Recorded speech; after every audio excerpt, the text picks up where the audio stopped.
clinch, but taking punches in return. Porter's trying to be physical and smother the work.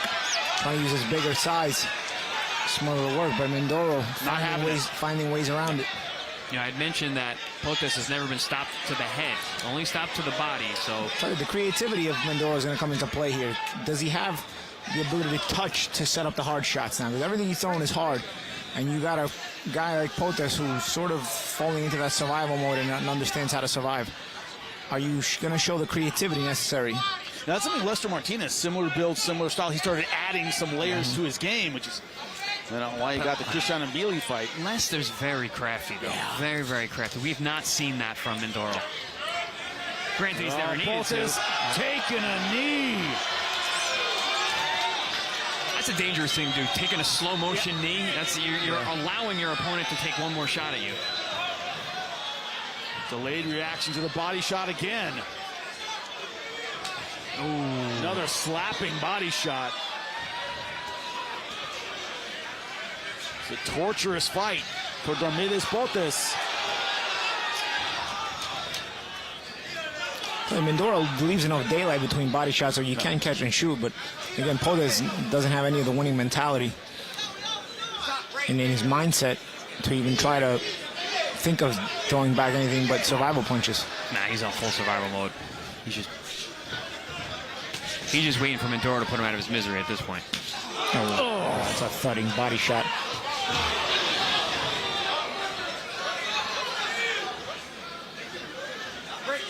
I didn't necessarily see the punch in the corner that caused that knee, but yeah, because it was the body shot 5 seconds before. Yeah, it was a delayed reaction. I think it might have been that punch from the first round. Oh, nice left hook to the head. To the head, Potes can take a shot for sure. Yeah, Potes looked to his corner though, like, guys, can you help me here? Yeah, what are we doing here? The towel is over there. Do I have to point out where it is? He'll make it another round. Let's see if he comes out.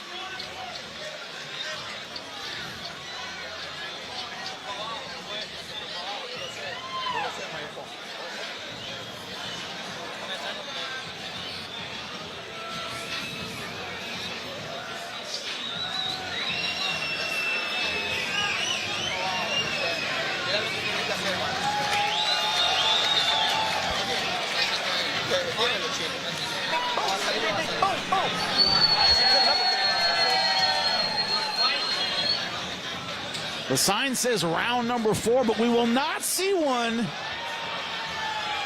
Potes has quit. Let's see if we can get a look at that knee. Is there a body shot there on the other side?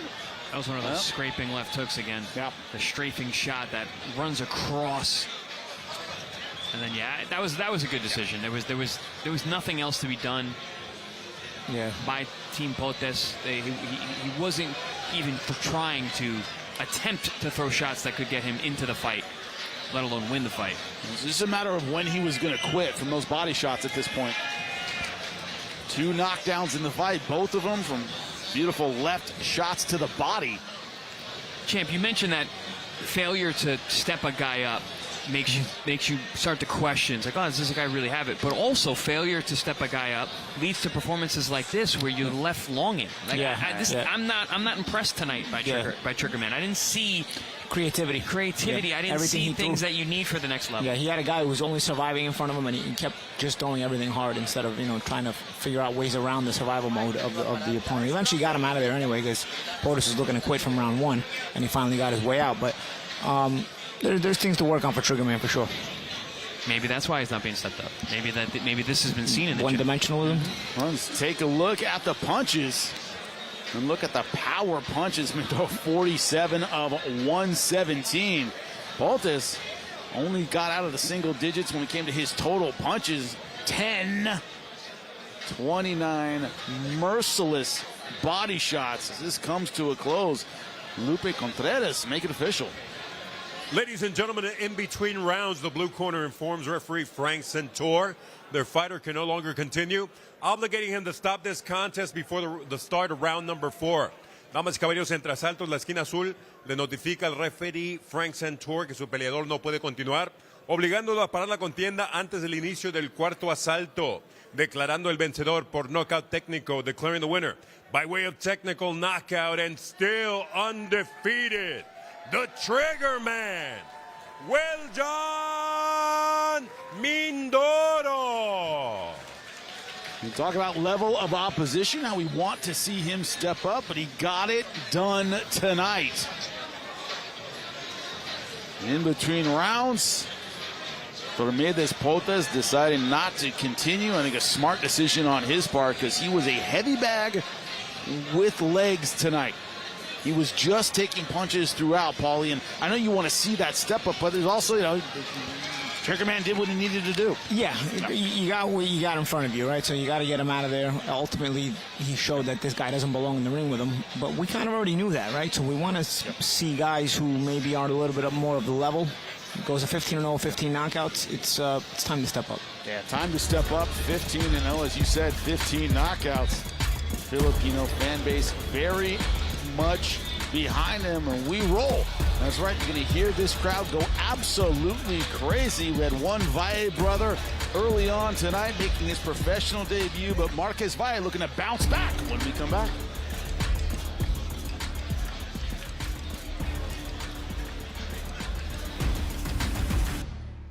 To the nation's capital on September 5th for an all-action fight card headlined by world-rated super featherweight contender Jordan White against the dangerous contender Rene Teles Giron.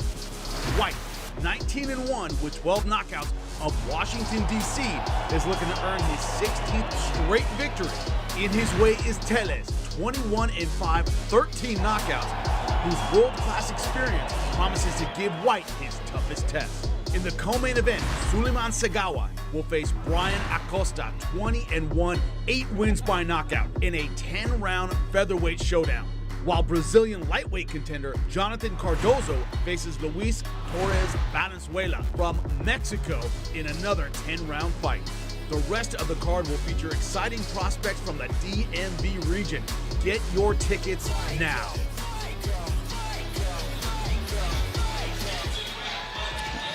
We have Dominic. We had Kenyon making his pro debut earlier tonight, looking fantastic.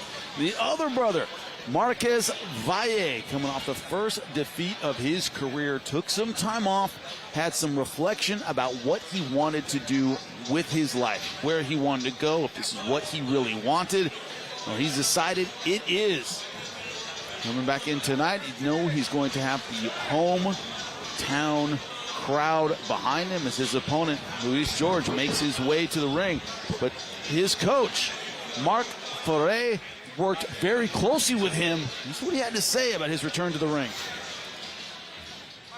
Basically, he had to go through his little time of getting over on that fight himself, because if he never would have got over it, something would have been very difficult for me to train him and get him out of it, So it had to come from him first to make that, jump that obstacle. It made it so much easier when he got in the gym, so much easier to work with. We didn't have to deal with that loss in his head. It just motivated him. So working with him for this camp was pretty easy. Very good opponent, undefeated opponent. I like his style to make fights. I think you're going to see a different Marques. The guy's undefeated, so the challenge is there. Marques loves these challenges. I think it's going to be a very, very challenging fight, but in a good way for Marques. I think he's going to see that he belongs. I think this is a great comeback fight. I think whoever matched this fight up was right on the money for him.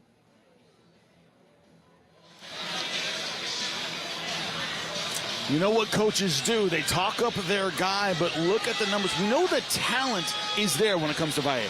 Yeah, no, we've been watching him for years, develop on our air and being in a lot of tough fights over and over again. Had a big step up, and Jimmy, you alluded to that before the fight. Yeah. Was it a bridge too far? And actually turned out to be that was the case, but still a very entertaining fight. Valle showed some of the things he was lacking in that fight. And, the boss, Gary Jonas, mentioned him. If he didn't make those adjustments, he's probably going to lose again tonight because he's in tough. Yeah, if you notice, the graphic is 10-0-1. It's actually 10-1. 10-1, yep. Yes. But he's stepped up a lot. I mean, the Valle brothers in general have been matched pretty tough for prospects. So that was David Sosa, 26-fight veteran. That was a tough dude. Yes. And it was a guy who was kind of an upset specialist. I think he got a shot against Ender Zayas after that. Yep. So it was not an easy guy to fight in your 11th pro fight. Yeah, very, very difficult fight for him. Let's see if he can bounce back. That is the question. It's about redemption. It's about mental toughness. It's about your ability to put the past in the past. Looking to do that tonight, and also saw his brother Kenyon Valle on our undercard, looking fantastic in his professional debut. Dominic's supposed to fight tonight. His opponent did not make weight, unfortunately. So Marques Valle, the last Valle to fight tonight. And one of the things was the weight. The draining, making weight. He moves up. As you see, 161.6 pounds is what he weighed in. He says he feels much better in the middleweight division. That will be a big question. He's taking on a guy who is tall, 6'2", and Luis George also a reach advantage. How we overcome that is used to having a reach advantage himself. Lupe Contreras, get it going. Inside the RP Funding Center, we continue with the action. This is another edition of ProBox TV, this contest. 10 rounds or less in the middleweight division. Este duelo, 10 vueltas, división peso medio. Los jueces son, the judges are Braden Jackson, along with Max Parker Jr. and Álvaro Rodríguez. Presenting the fighter in the blue corner. He enters wearing blue, presentando la esquina azul, vestido de azul, su peso oficial. 161 libras y media, his official weight. 161.5 pounds tonight. This slugger from the DR looks to remain undefeated as a pro, with 12 victories. 10 of those victories coming by way of KO. Esta noche, este jonronero de la República Dominicana busca mantenerse invicto con 12 victorias. 10 de sus victorias por la vía del cloroformo. From Puerto Plata, República Dominicana, Luis George. In the red corner, en la esquina contraria, vestido de negro con color naranja. He steps in wearing black with orange flames. He weighed in at 161.5 pounds. Detuvo la báscula un peso idéntico de 161 libras y media. Esta noche busca volver a la senda del triunfo con un récord de 10 victorias, solo una derrota, 7 de sus victorias por la vía del knockout tonight. In his 12th bout as a pro, he looks to return to his winning ways with an outstanding record of 10 victories against 1 lone defeat. 7 of those victories coming by way of KO. From Tampa, Florida, the Nightmare, Marques Valle. Our referee, Michael de Jesus.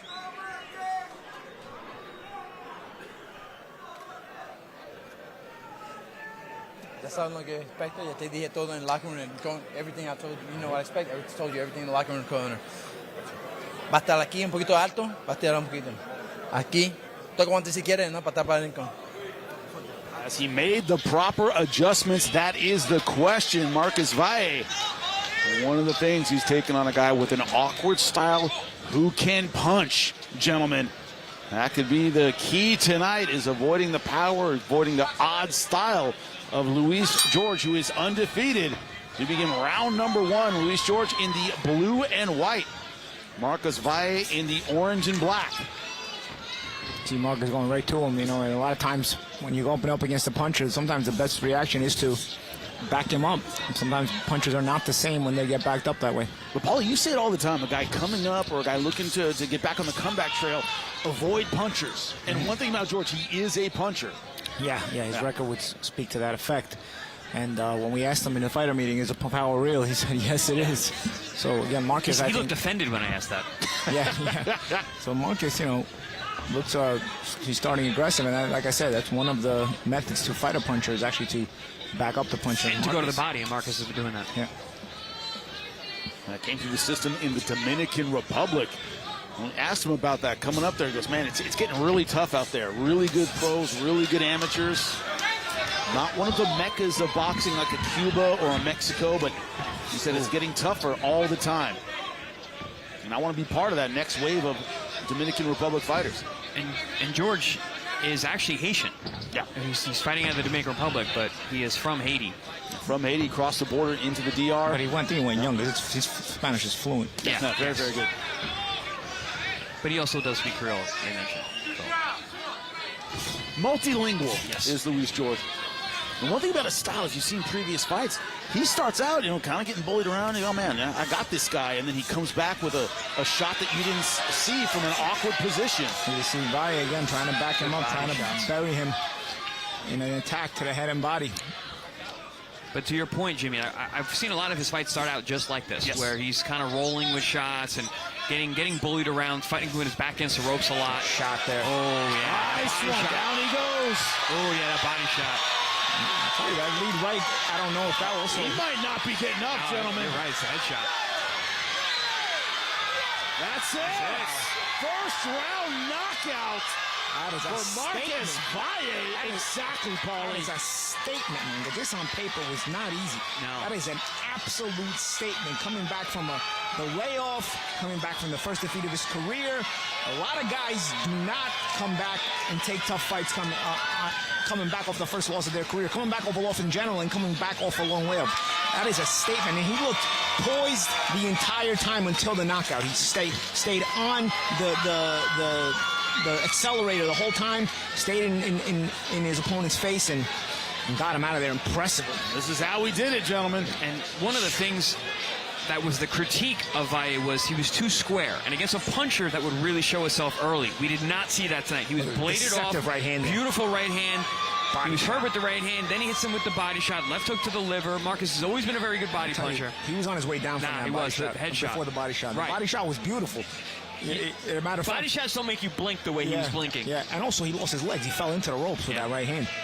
The very deceptive right hand. If you saw the way he set it up, he's kind of looking down, almost like he was about to go to the body, which he had set it up that way. He was going to the body a lot, so he's got his opponent thinking body, and then instead the right hand sneakily comes off. But he was also bladed, so that right hand was harder to see. It wasn't the square version of Marques that we were like, oh, here comes that right hand. Absolutely. No, he was bladed off. He was more deceptive. The adjustments that were needed to win this fight were made. Gentlemen, I'm looking at a big 160 too. Well, dude, I don't know how he made 54. Yeah. I think he was absolutely hurting himself to make 54. Yeah. He's going to be better and stronger here. Man, talk about an impressive comeback for Marques Valle. Looking big, looking shredded, looked like he made tactical adjustments. Jeez, that loss may have been the best thing for him, gentlemen. Man, did he bounce back tough. Well, he said, he was out of the ring for 14 months, but he was not off. He was training. And the win is the best feeling for him right now. Gets you right back in it. Lupe will make it official. The official time, 2 minutes, 7 seconds of the opening round, el tiempo oficial. 2 minutos, 7 segundos del primer asalto. El vencedor por knockout, your winner, by way of KO from Tampa, Florida. The Nightmare, Marques Valle. If only he had crowd support as well. Man, local boy makes good. Marques Valle storming back after a 14-month layoff. You heard it, gentlemen. This place went absolutely insane. Yeah, I mean, listen, the Valle brothers sell. All three of them are supposed to be on the card tonight. All three are in the ring right now. Obviously, we've been saying all night that Dominic Valle's opponent did not make weight, so he did not compete tonight. So Dominic is a part-time model, part-time boxer. Correct. Apparently he's got his model looks on. Apparently, yeah. He's modeling. His brother is boxed. And we're sitting next to Chris Algieri. You know what it's like, okay? Hey, once upon a time, but I'll leave for the Young Bucks now. A great performance from Marques Valle, but our co-main event ready to go. So much on the line in the super lightweight showdown. 10 rounds. Don't miss it. We're coming right back. Might be action though, champ.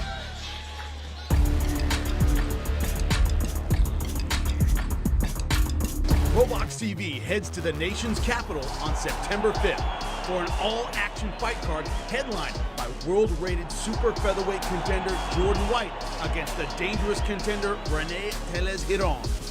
White 19-1 with 12 knockouts of Washington, D.C., is looking to earn his 16th straight victory.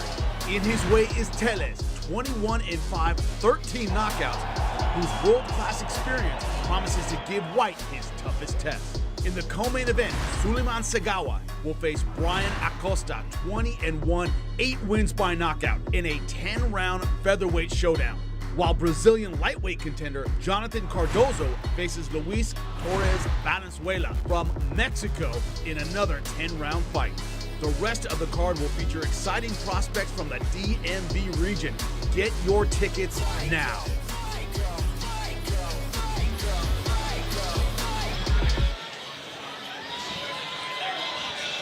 Welcome to Ringside or ProBox TV. Thank you for joining us here on the Contender Series. But Marques Valle, we were wondering how he would come back, how he would bounce back.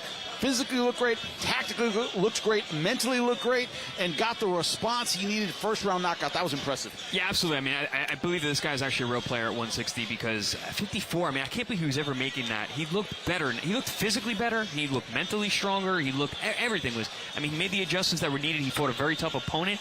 Also, you've got that in your head, like I'm coming off a loss. I'm fighting a dangerous guy. I didn't see any of that in him. He came out like he was the boss. He was in charge all night long. Got it done in one. And that, that tells me also that loss bothered him. Oh, yeah. He came back with something to prove. He came back with that game face and that game face mentality, and he stepped on the gas and the accelerator from the first moment. I mean, he came out, started backing up the puncher right away. The undefeated puncher right away.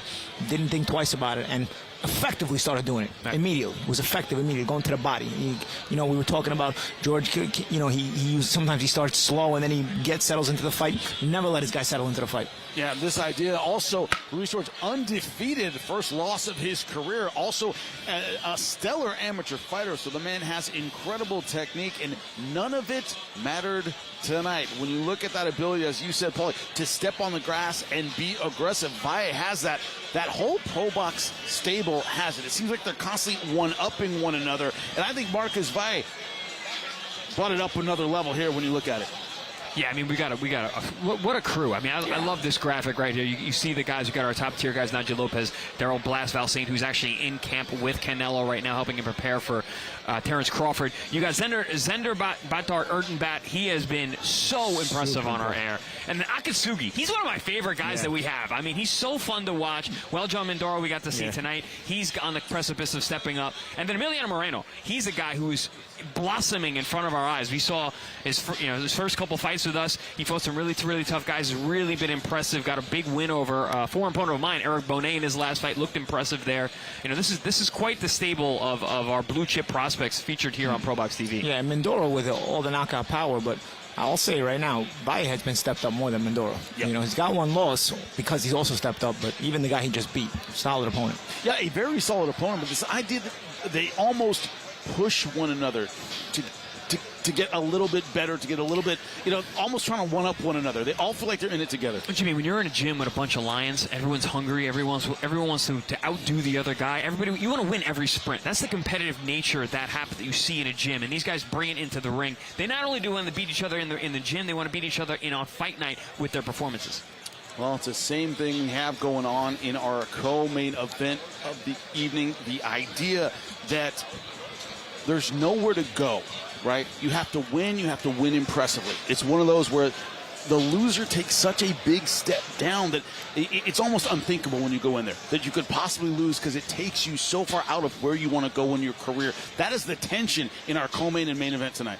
Yeah, I mean, and all four of these fighters all understand that too, and that's why I believe they're going to be all fighting tooth and nail for this position, because this is their careers are on the line.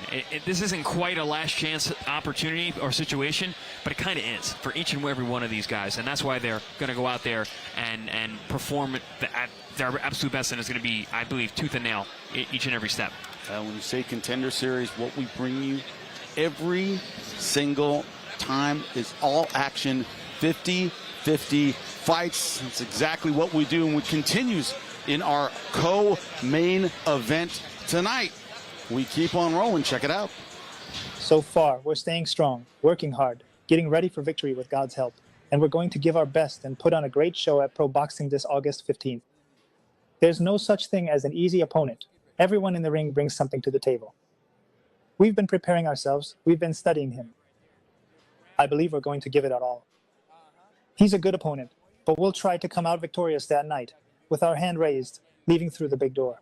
I fight, I box, I work at mid-range. That night, wherever I feel comfortable, that's where I'll be using that style.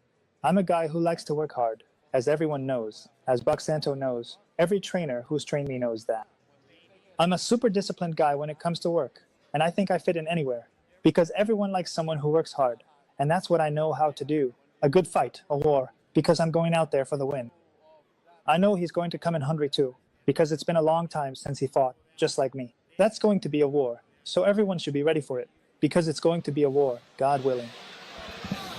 There's being prepared, and then there's being prepared for a ProBox TV fight. Starling Castillo has looked good, Paulie, and he knows what he's walking into tonight, a very tough 50-50 fight. Yeah, absolutely. I mean, you sign up to ProBox TV in a main event or co-main event, you know you're in that 50-50 fight for sure. And you know, it's a situation where it's tough, but you must perform. Yeah. And also you understand that a performance at high level against an opponent like this really elevates your status and gets you where you want to go. But the risk, the other side of it, is the losing. Like I said, these are all solid fighters. That a lot of fighters at the high level don't want to deal with them because they're not super known, but they're very, very difficult to deal with. So here at ProBox, what do? We match them up against one another, so the winner can elevate himself and continue to put that pressure on the big name fighters to fight them. But the loser has all that much more of a difficult time getting those big names. Look at the last two opponents, 25-1. He defeated both by decision. One of those, of course, Jesus Saracho, a very, very tough fighter. This is what we have coming, 10 rounds in the super lightweight division.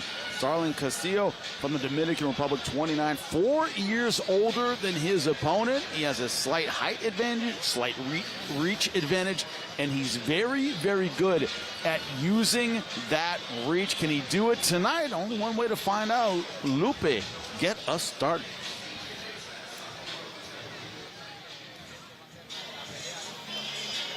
When I look at this fight, what I see, Starling Castillo, every tape we've seen, that ability to keep range on his punches, gets good flow, gets good extension. It's hard to get in that danger zone with him without getting hit. He's very, very tricky. He's very, very smooth, very, very poised, and a very dangerous and tricky left hand, man. He mixes it up in very various ways. He loops it, he throws it straight, he throws it to the body. That's really the shot that he's looking for. But extremely crafty, and it shows that he has a very, very deep amateur background.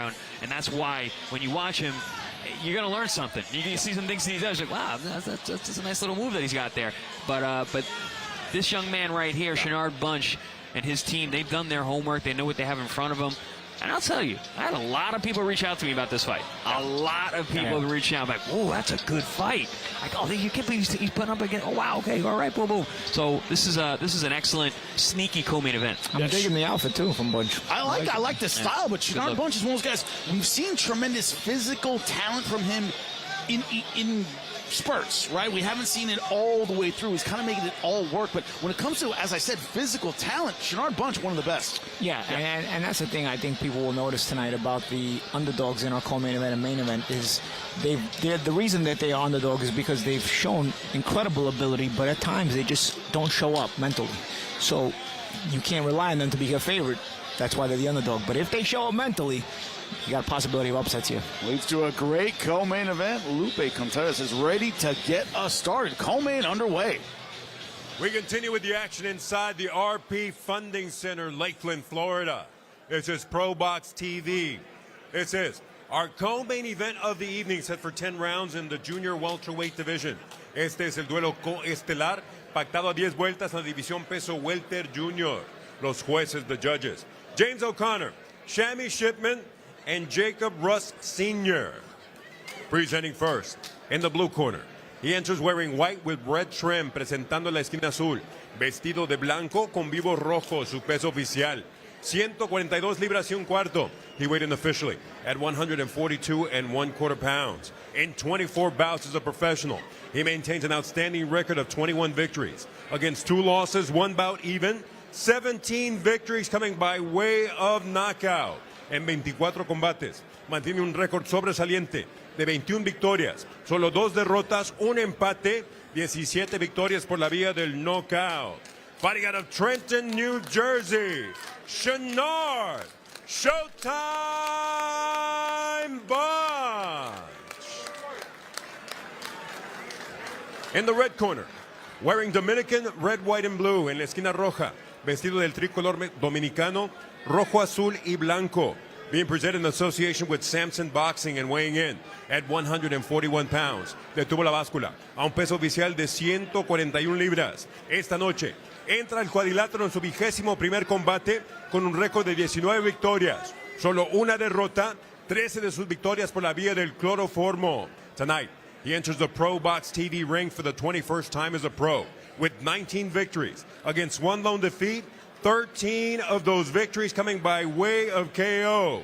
From Quina, Sueneo, República Dominicana, Starling Castillo. Our referee, Emil Lombardi.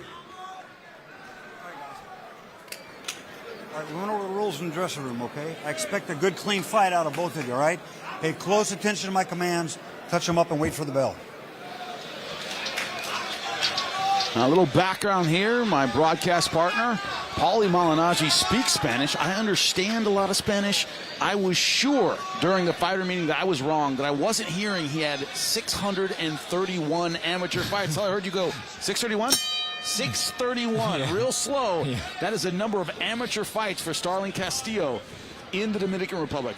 That is ridiculous. Insane. We start round number one. Starling Castillo in, not surprising, the Dominican Republic shorts. Red, white, and blue.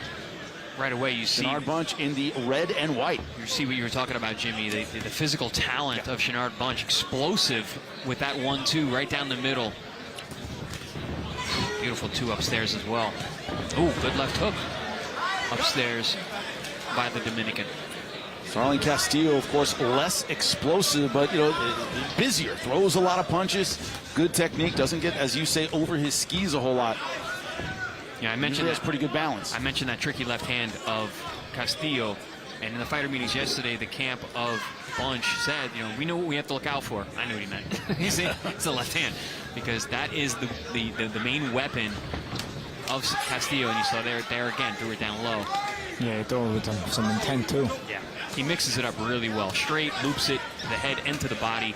And it's deceptive with the way that he comes in. Yeah, Shinard Bunch didn't talk a whole lot about tactics in our fighting meeting. Talking more about mental preparation. I'm more mature now. I'm trying not to start too quickly and then fade. I want to be consistent throughout the rounds. It's more about the mental side of the game. That's something that the camp was alluding to, and you've seen it on tape as well with Bunch. You know, a lot of times he starts out real fast, come out to an early lead, and then will tend to fade late in fights and allow his opponents to get back into the fight. You know, it could show a lack of focus during the fight. It could show a lack of focus during training. Could be a number of things, but they said that that's all behind them now. They are solely focused on what's in front of them.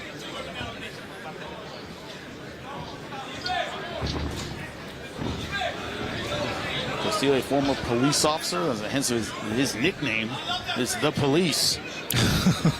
Great nickname to have, in case you're wondering where that came from. See different styles. He's Bunch, you can see that athletic style, you know, very twitchy and reactive. While Castillo, sort of a rangy awkwardness to him, you know. Plus he's a southpaw. It reminds me of former WBA world champion Alberto Puello, another Dominican, tall, long, kind of awkward. Shinard Bunch out of Queens, New York, East Coaster. You guys know a lot about the people he was training with, the camps he was in. Nice, sharp right hand. No, Bunch, one of those guys, a ton of potential over the years. People were excited about him. Took a couple losses and draws along the way. Not quite living up to that potential, but here he is.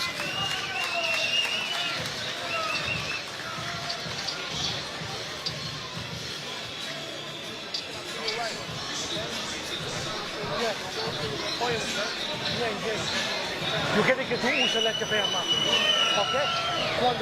Cuando te hace eso, mira, saque aquí. gancho y sube medio. Un select pad. Tan, tan, tan. Pam, pam, pam. Y mueve, ¿sabes? Round number 2 about to begin. Shinard Bunch has been out of the ring for 2 years, the longest layoff of his career. You talk about starting quickly and fading a bit. You know, it's in the Brian Flores fight. He floored Flores in the first round, really hurt him as well. And then, as you said, Chris, had a tendency to fade. That ended up catching up with him in that fight, lost the decision. Scorecards, if I remember correctly, were kind of all over the place. Yeah, and Flores actually became that kind of guy, a little bit of a like a come from behind guy who could get floored early and sometimes bad, but then will come back to win. Shinard Bunch falling victim to that as well. I think that's why he was focusing so much on the mental side of just not falling into traps like that. Yeah, not inconsistent. Not the worst loss in the world, but also one of those ones that you probably shouldn't have lost. You should have been able to close the show. Certainly was expected to. And if you saw that fight, Flores wasn't a flash knockdown. Flores was hurt. Yes. Yeah. Yep. Dropped hard early. Yeah, you can see the explosiveness of Bunch, and you can see how he would you know, get that hurt on guys, especially early on. It's a matter of whether the explosiveness is going to remain late in the fight. That's been sort of the question mark on Bunch, right, guys? Yeah, and that's something that I think the coaches were alluding to, that learning how to pace himself for a 10-round fight, because a 10-round fight's a long time. That tricky left hand. You see Bunch tried to go underneath it, but Starling had already thrown it down low. Body shot turned into a headshot real quick. Starling Castillo coming off a long layoff as well after the Jesus Saracho fight, but it's one of those things where, you know, if you're waiting around, I don't want to start too quickly, but also Castillo's one of those guys, he throws a lot of punches. It's easy to fall behind in rounds just because of his activity. Castillo's the kind of guy, though, who builds as the fight goes on, though. Once he finds his rhythm, you see him, he starts kind of slow. He analyzes what's in front of him. Guys with a lot of amateur background, big amateur background, you see the eyes. Look at the eyes of Castillo. He's seeing everything. He's taking in the data. And he tends to pick it up as the fight goes on, which is why that Saracho fight was such an excellent fight. Because Saracho normally starts fast and tends to fade. So we had opposite fighters on that night, and turned out to be a really good fight. Man, real contrast in styles. Clashing heads there. Gotta be careful, because Bunch looks to, you know, use that athleticism to time you.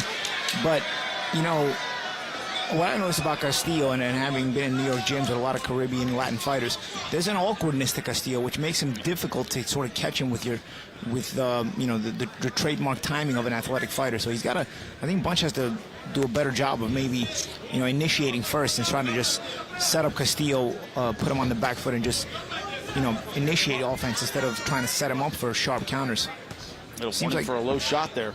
It's like Bunch is jabbing at times and then looking to see if Castillo reacts to something that he can counter. But the reactions are a bit awkward, and Bunch is having a hard time, you know, getting the timing of it. He's not getting hit a lot either himself, so the fight is close. But Castillo's got such a funny style because he's awkward, but he's also very smooth.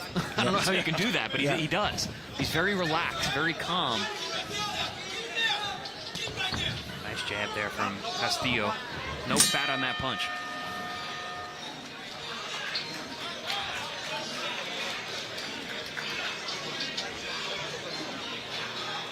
It's like both guys kind of reading and downloading their information in these first couple rounds. We're seeing the contrast in styles. Bunch, athletic, explosive. Castillo, a hard-working guy with, as you said, Paul, he's sort of an awkward style. We'll see as the rounds go on, though, who has the faster computing and processing speed. I have a feeling it might be Castillo.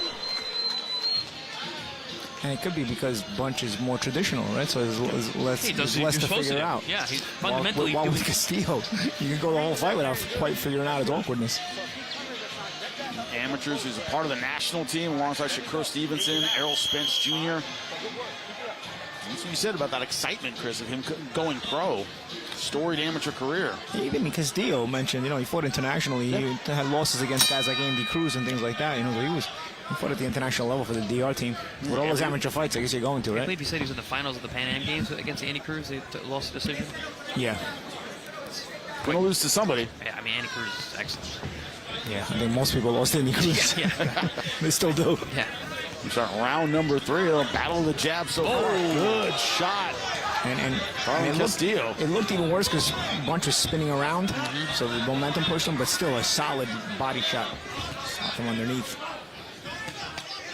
Nice combinations from Castillo. See, this is what I'm talking about. He downloads information the first 2 rounds, collecting data, analyzing, and then he picks it up, and he picks it up, and he picks it up. Seasoned veteran here. He's wiry too, man. It's just Dangling. it makes the delivery awkward because he's not super fast, but then again, it's quicker than it might look because of the wiriness and awkwardness. He's throwing that tricky left hand down to the body. Like, it seems like a kind of a dangerous punch, especially from a southpaw, because of the danger of clash of heads. But he times it well. Now Bunch trying to get in, be a little bit more physical. You see them, you can't see the feet on the camera there, but they were fighting with that lead foot to try and get dominant position. See, again, the awkwardness made Bunch second-guess himself to punch in between there. There's an opportunity to punch in between there from Castillo, but because Castillo's so awkward, Bunch didn't take a chance to punch in between. Castillo has that nice ability because of the length that he uses that leverage really well. Not arm punching. He lets his body swing the shot, and he generates a lot of power on the end of the punch. Ooh, good uppercut there from Bunch on the inside, and a good right hand. He's got to be first here. He's got to continue. As Castillo's starting to dictate the pace as far as being first, Bunch has to start initiating as well and take that play away from him. Otherwise, Castillo is going to start to get comfortable. And if he's first and he's comfortable, especially with the awkward shot selection, it could make things difficult for Bunch. That's how it always is with awkward guys. You have to be first. You can't let them get comfortable. Because then you're guessing, because they're doing everything wrong. Like you expect, I'm going to do this, and I'm expecting to do that, and they do the opposite.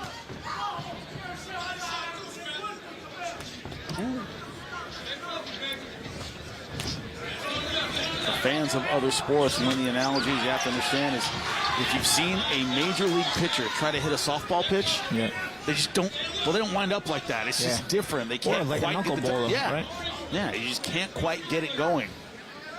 And Starling Castillo has that kind of style where his wind up is just different. Very off speed. Yeah. Breaks rhythm a lot. Yeah. Bunch more of the fastball hitter. He has not found his timing yet. Real contrast in style so far, gentlemen.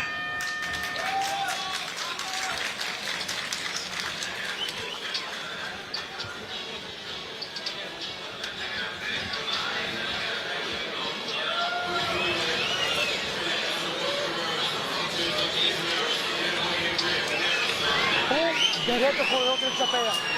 Porque él sigue jalando para atrás. Esto. Yo no quiero esto, mañana. Tan, guau, guau y guau.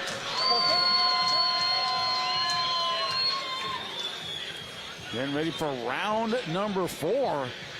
And a fight that so far, Shinard Bunch hasn't really found his offensive rhythm. Seems a little on the back foot. Now, this third round was a breakout round for Starling Castillo. You saw that awkwardness and a smoothness come into play, and the athleticism of Bunch was really nullified. You see the awkward shot too. I thought it was a body shot, right? That was a right hook. Yeah. It was a left uppercut, but it was with the palm of the hand. He didn't turn it over either. A little bit of a slapping uppercut, which is extremely rare. And a right hook behind the ear. So, Paulie, how do you do, you've trained with, as you said, some fighters from the islands who have this kind of awkward stuff. How do you counter this? As you look at the CompuBox totals, Castillo, you got to put him on the back foot and be way first. Yeah, you got to put him on the back foot and be first. You got to put him on the back, especially Bunch has the speed advantage. Be first consistently. Put him on the back foot. Don't let him get confident with his awkwardness. Starling reminds me of a guy I used to spar that I learned a lot from when I was an amateur. Former WBO super bantamweight champion Mauricio Martinez. Yeah. Southpaw was wiry for his weight. At the amateurs, I was a featherweight, and Martinez was a super bantamweight world champion. Southpaw, and I think Castillo really mimics him a lot in terms of the wiriness and the awkwardness and the southpaw stance. Only difference is Mauricio was super dirty. I mean, this guy was like a junkyard dog. I don't know if Castillo's quite as dirty, but you can end up being dirty by accident because you're so awkward. But you gotta, these are learning fights, but at the same time, I don't think Shinard Bunch is in a position to be able to learn with an L tonight, man. He's gotta He's got to make the adjustments in the ring on the fly here. Shinard's athleticism has been completely nullified at this point. He's second-guessing himself, so he's taking off the speed because he's missing and he's getting hit. And he's second-guessing even the reactions because now he knows that things are so awkward that something might arrive that he's not expecting. That was a nice little uppercut on the inside from Castillo. Good right hand from Shinard Bunch. Castillo comes forward, though. This has been a really good round for Castillo as well. Good body work with both hands throughout. But yeah, you see a look of confusion on the face of Shinard Bunch. Too much waiting. Doesn't know what's coming next.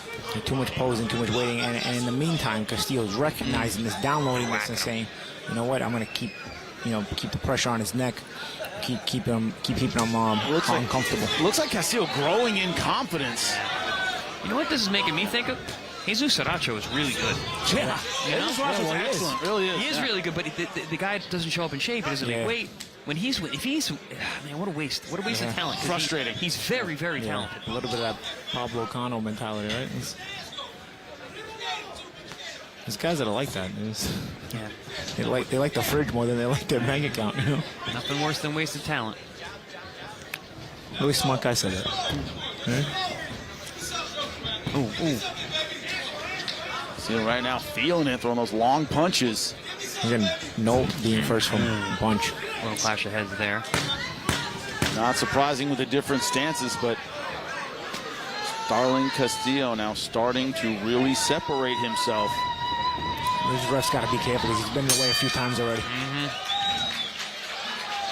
Great round for Starling Castillo. Guys like this, you want a more athletic ref. Yeah. This is not the right combination here.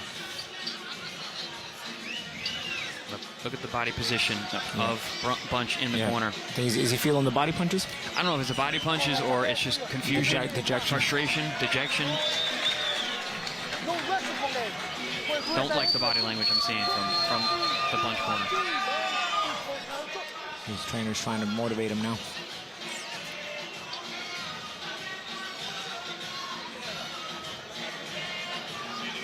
Looking good, right? You're not doing bad. Give me a little bit more. Last two rounds have been pretty dominant from Castillo. He's really started to run away with it.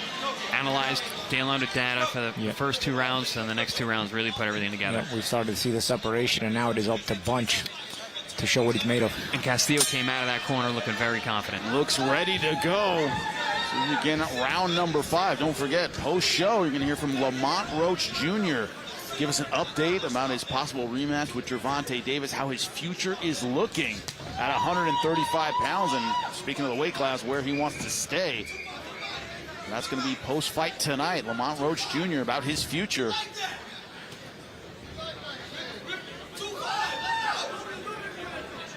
Right now, the present looking bright for Starling Castillo. That long, flicky jab out of the southpaw stance.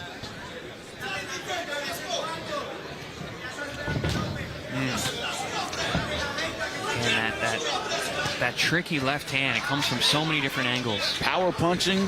Look at the stats right there, 35-5, an absolute wipeout for Starling Castillo. Wow.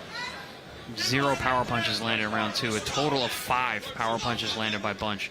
For a guy as athletic and as fast as he is, that's very impressive defensive skills from Castillo. But he's also not getting off enough. No. He's not. He's waiting too much. He's handcuffed.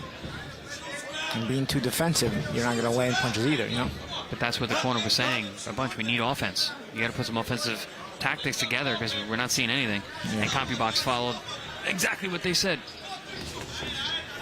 You know, so when CompuBox confirms what we're seeing with our eyes, that's when you buy it. Oh, good shot coming in. Good left hook there from Bunch. Real short. Caught Castillo. But off of that, you got to be first. You got to start to take the momentum back there. But instead, it's Castillo positioning himself in front. Oh, that was a slip. A little bit of cuffing shot. Tangled up the legs. Southpaw orthodox. But to your point, Paulie, Bunch then goes back to this waiting game and is letting Castillo be the initiator. He's also just letting Castillo be the boss. He's coming forward. He's controlling the center of the ring.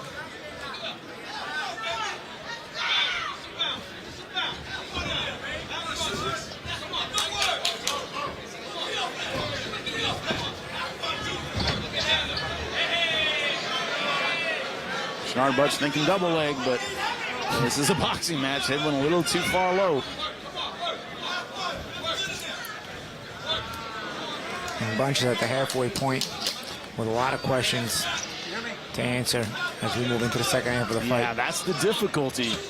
Oh, nice uppercut through the center, but he's in a position where he's got to come back in a big way. But he lands a punch and pulls straight out. Yeah. Either you got to follow it up with more punches or you got to step around. Good combinations to the body. Not a lot getting through, but very active from Starling Castillo. Smart way to end this round as well, because this is somewhat of a close round. But Castillo is pouring on late.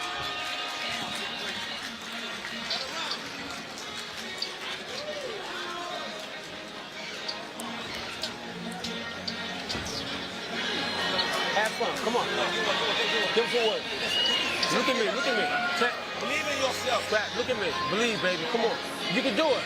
Just move. Dig it out. Come on. Dig it out. All right? What we worked about. Move. Move, okay? He's trying.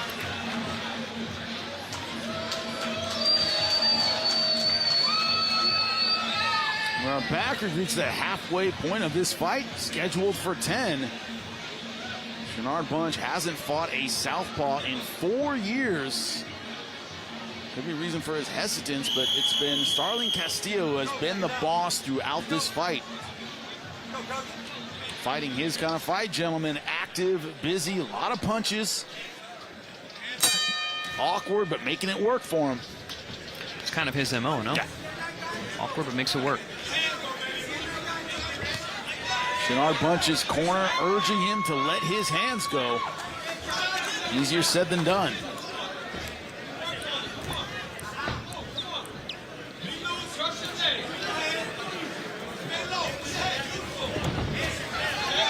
A lot of probing there from Bunch, but he couldn't get it, the reaction he wanted to be able to open up the harder punches. Meantime, Castillo continues to press. Castillo does a very good job of controlling the ring, where he's able to cut it off, backs you up, corners you, steps with you. Yeah. And also probing an awkward guy ain't the way, because when you're probing, you're looking to set traps. Awkward guys don't react the way regular fighters react. That's a Bit of a cow catcher, remember that? Cow catcher? Look in the head, that's exactly what he did.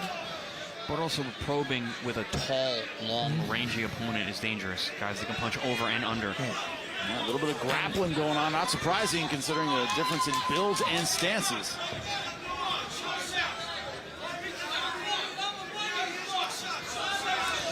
Starling Castillo has had no problem initiating from the outside.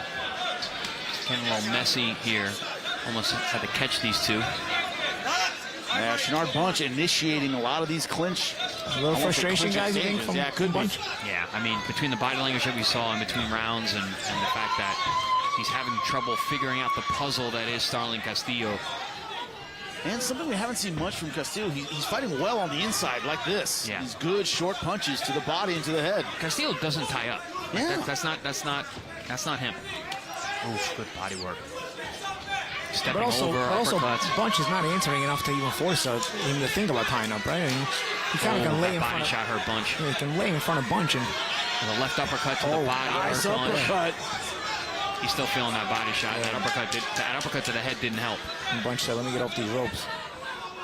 Shinard Bunch, an explosive athletic fighter, but that athleticism goes away real quick when you take a couple of big body shots.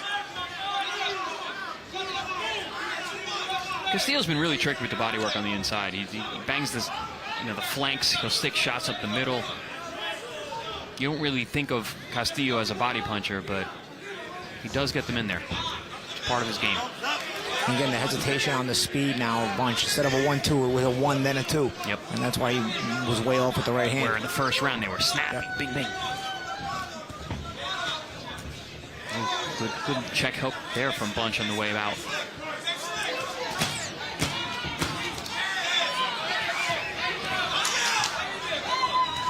Notice how when Bunch punches back, Castillo steps in and smothers it. Yeah. When Castillo's throwing, Bunch stays where he's at. Good body work, some good inside punches from both fighters, but Starling Castillo doing a little bit better in those positions, gentlemen. Here's some of that body work as Bunch was trapped in the corner. That was the uppercut. Ooh, that was that nasty uppercut on the inside. just preceding that with some good body work that froze Bunch in that corner.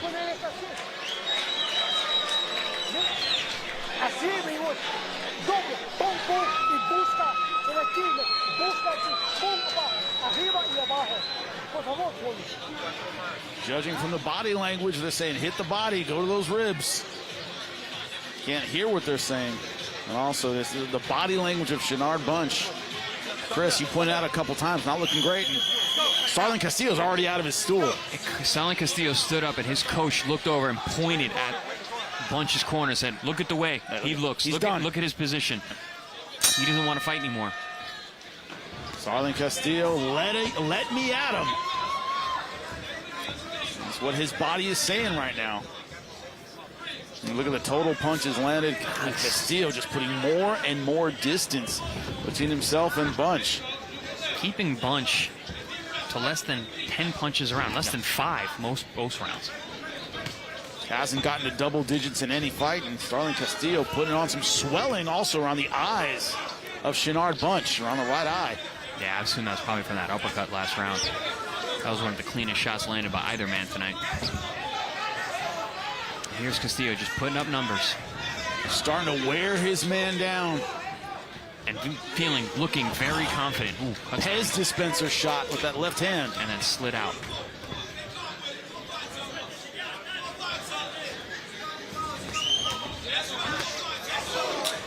See, Castillo never breaks position either. When Bunch throws punches or even lands punches, Castillo's position is to be right there, continuing to mentally pressure, and then bring the physical pressure behind it like he's doing there. And gentlemen, we're used to Shinard Bunch starting out explosive, maybe getting a lead and then fading late. He didn't have a lead to begin with. No, he doesn't. He has to rally late. He doesn't have any wiggle room in this fight. That hasn't been his style throughout his career. But also, Castillo's a guy you don't want to give him an inch because he'll run with it. Yeah, credit to Castillo for taking control of the fight. You take control of the ring, you grab the bull by the horn, so to speak, and you let your opponent left realize hand. he's not going to win tonight. And this is the kind of fight it's been. Champ, this was a 50-50 fight on paper. Castillo took the bull by the horns right away. Yeah, I thought Bunch had a really good chance of an upset, and really he has never really been in a fight.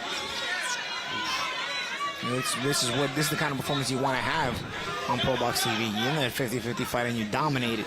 This is the kind of thing where Castillo can clamor for a big opportunity after this. Gentlemen, sometimes the numbers don't tell the story of a fight. They certainly have tonight.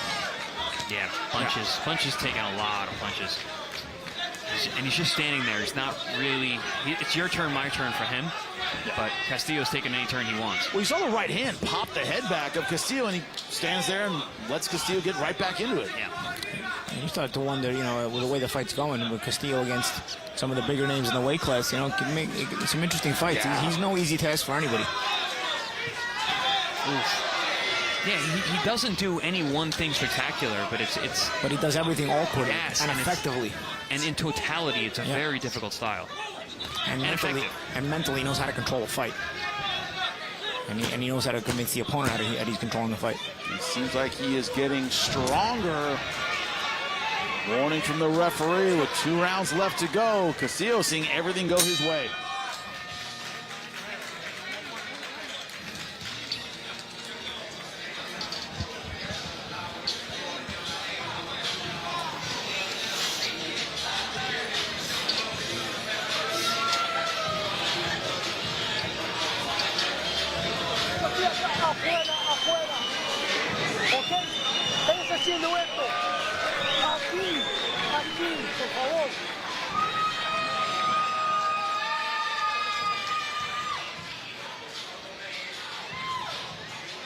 Three rounds remain, and this one's scheduled for 10. And if this is any indication of how those rounds are going, it's going to be a tough loss for Shinard Bunch. He has to turn something around, gentlemen. He does land shots here and there, but they're few and far between, and there's zero follow-up. In fact, the follow-up usually comes from Castillo when he gets hit with a good shot. And I think that's been demoralizing for Bunch. I was just going to say this. You're taking the words out of my mouth again. Did we just become best friends? The mind Doing it on karate in the garage? You have to call me Dragon.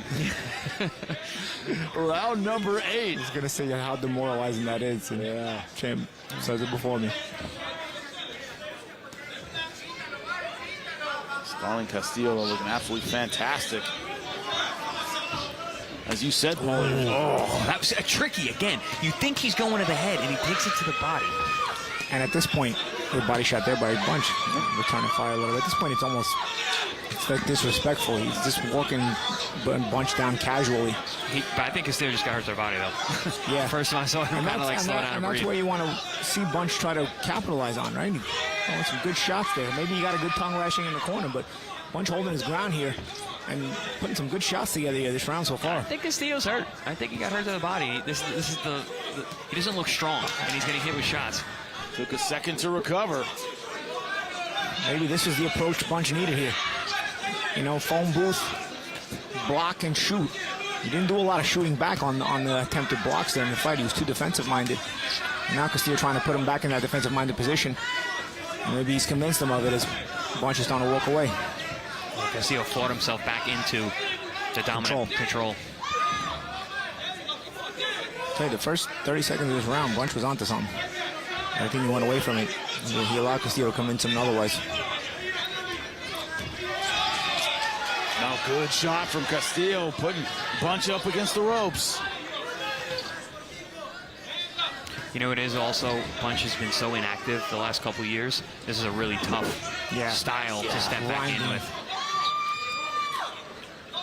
An awkward volume punching southpaw. Who's very skilled. He's very, very skilled. And he knows how to win a round. He knows how to fight a fight. Oh. Oh! Good right hand. Yeah, he needs to follow that up.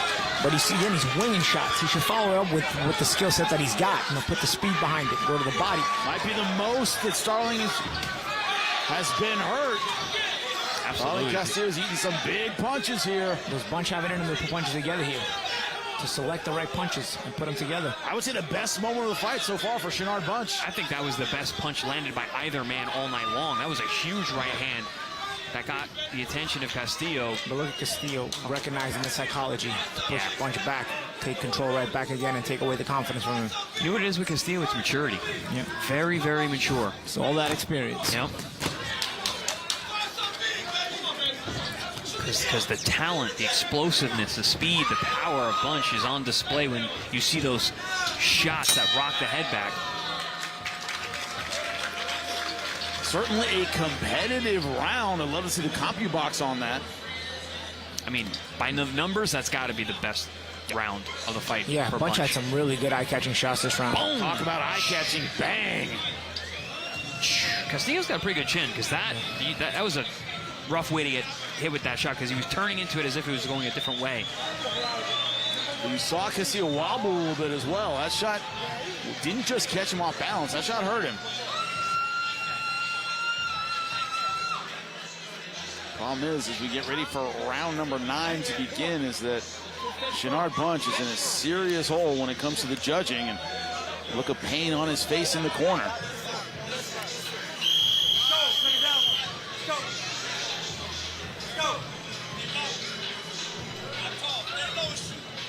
Starling Castillo off his stool and ready to go. That's been a theme of this fight. But Bunch's body language in the corner looked a little better that round. You know, we started landing some punches. When you can't hit a guy, there's nothing more demoralizing. When you start being able to touch him, even if you can just touch him, just hit him with a big shot, you're back in the fight.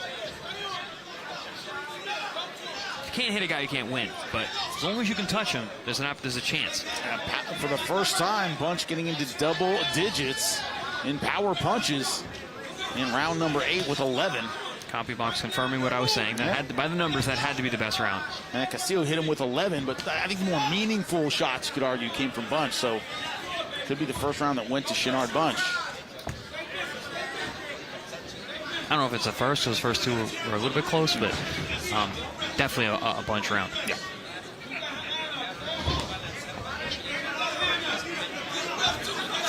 Now Shinard Bunch looks like he's waiting for his turn yet again.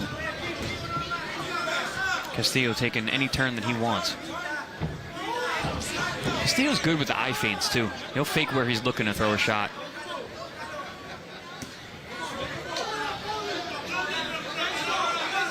Again, waiting. Stop, wait. Yeah. Staring. You know, Bunch had his best work done when he was at closer range last round. Now he's trying to get back on box on the outside, but I don't know if he has the conditioning for it, nor does he have the mindset for it at this point. He's got to go back and try to fight his way through like he did when he had success last round.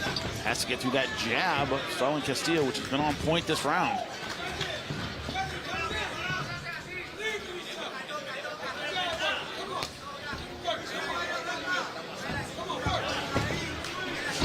I mean, there are opportunities because Bunch can punch. He's explosive. And Castillo is fighting with I would say a lot of ego. He's still right there. He's there. He's still trying to make contact and be in range. He's not holding on to the lead.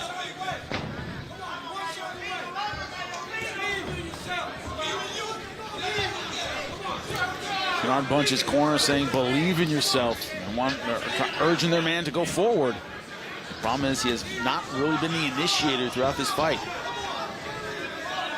That can be so frustrating for a team when you know what your guy can do.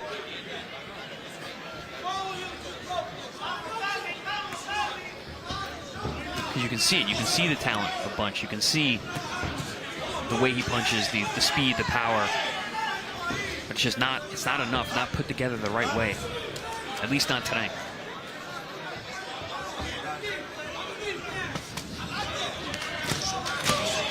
Where he had success in the last round is up close and personal. But not able to keep it there. Ooh.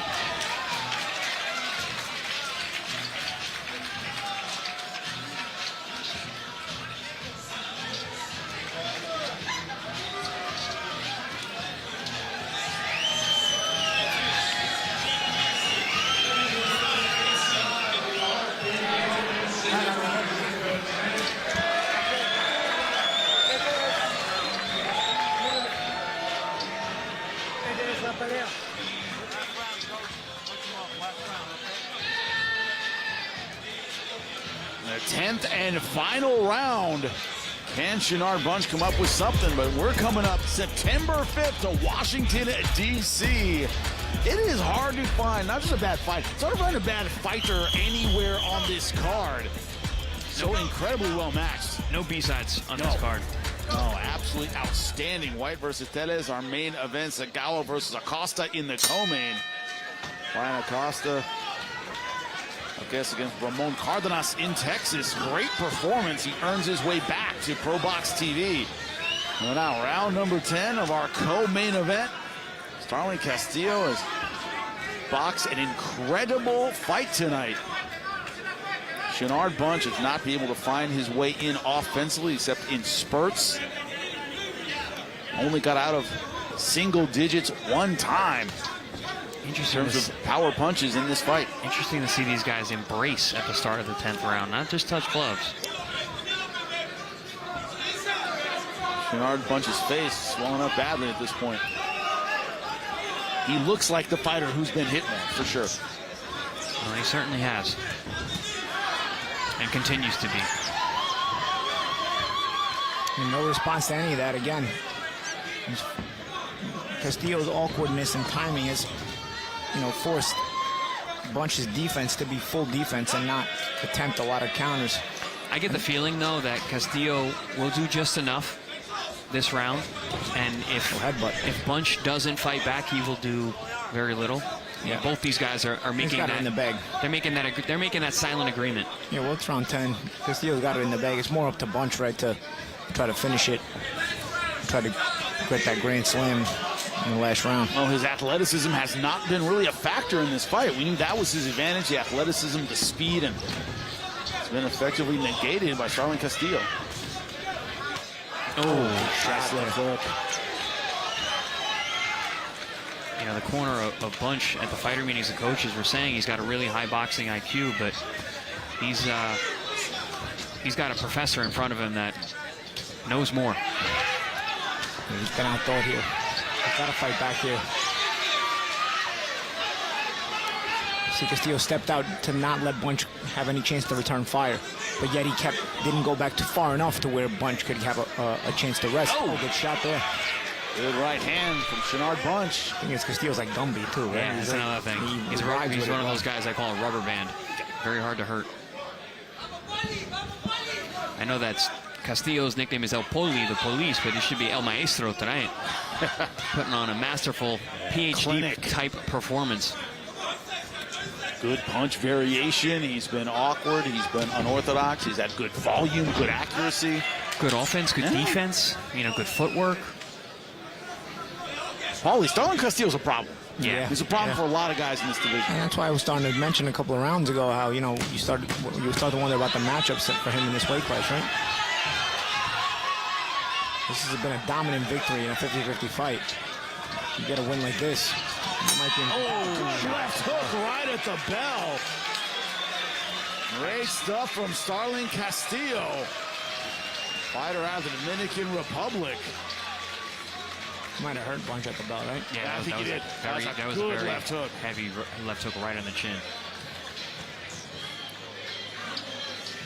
Talk about giving it his all at the final bell. That was that big shot earlier in the round. And I think this is the final volley. That shot right there. That was one of the cleanest, hardest shots that Castillo landed all night. It was literally at the bell. And Bunch is in the corner. Not looking too happy. Obviously disappointed with the way things turned out in this co-main event. One of the themes tonight is these guys could not afford to lose, and he didn't just lose. I mean, he was outworked throughout this fight. Outclassed, outclassed, outpunched. When the CompuBox numbers tell us what we see with our eyes, that's right. Look at this: jabs 52-15, 126-33, 178-48 in total punches. Body shots are an absolute wipeout. Numbers, this is one-sided, and also the idea that Bunch had a couple good punches, a couple good moments, but it was downhill throughout this fight, gentlemen. And keeping your opponent's total punches landed under 14% is very impressive. Very difficult to do. The only question left is how did the judges see it? And the only person who can answer that is the man with the scorecards, Lupe Contreras. Ladies and gentlemen, after going all 10 rounds inside the ProBox TV ring, the official scorecard reads as follows. Damas y caballeros, después de completar las 10 vueltas, estas son las cifras oficiales de los jueces. Los jueces Russ Sr. y Shipman entregan tarjetas idénticas de 98-92. Judges Shipman and Russ Sr. turn in identical scores of 98-92. And Judge O'Connor scores it 99-91. Y el juez O'Connor anotó 99-91. Los tres a favor del vencedor por decisión unánime. All three in favor of the winner by way of unanimous decision. Ripping the DR, El Poli, Starling Castillo. The boss, Gary Jonas, said it. He says, I set up 50-50 fights. If you are outstanding and show that you're not on that level, that's when you're a star.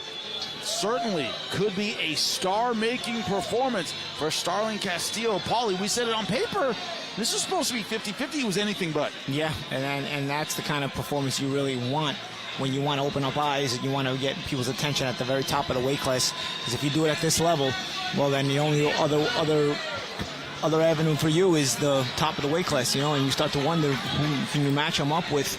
Does anybody have the courage at the elite level of this weight class to take on a guy like this? Mark my words, we are going to see Starling Castillo in a big fight next. Watch. That's a bold statement, my friend, because he's a guy who's going to give problems to just about anyone. No one's going to look good against this guy. No, listen, he's got a good record. He's 21-1 with 13 KOs. He's got a slew of good names on his record that he's beaten. He's beaten 3 good guys in a row record-wise. He's had enough fights. He's got enough experience. He's got the performances. He's got a good platform. He's got it all. Well, speaking of having it all, we have a great main event coming up. Muhammadkhuja Yakobov versus William Foster III. When you talk about not wanting to take a step back, always wanted to be the best. We're about to find out right after this. Who's number 1?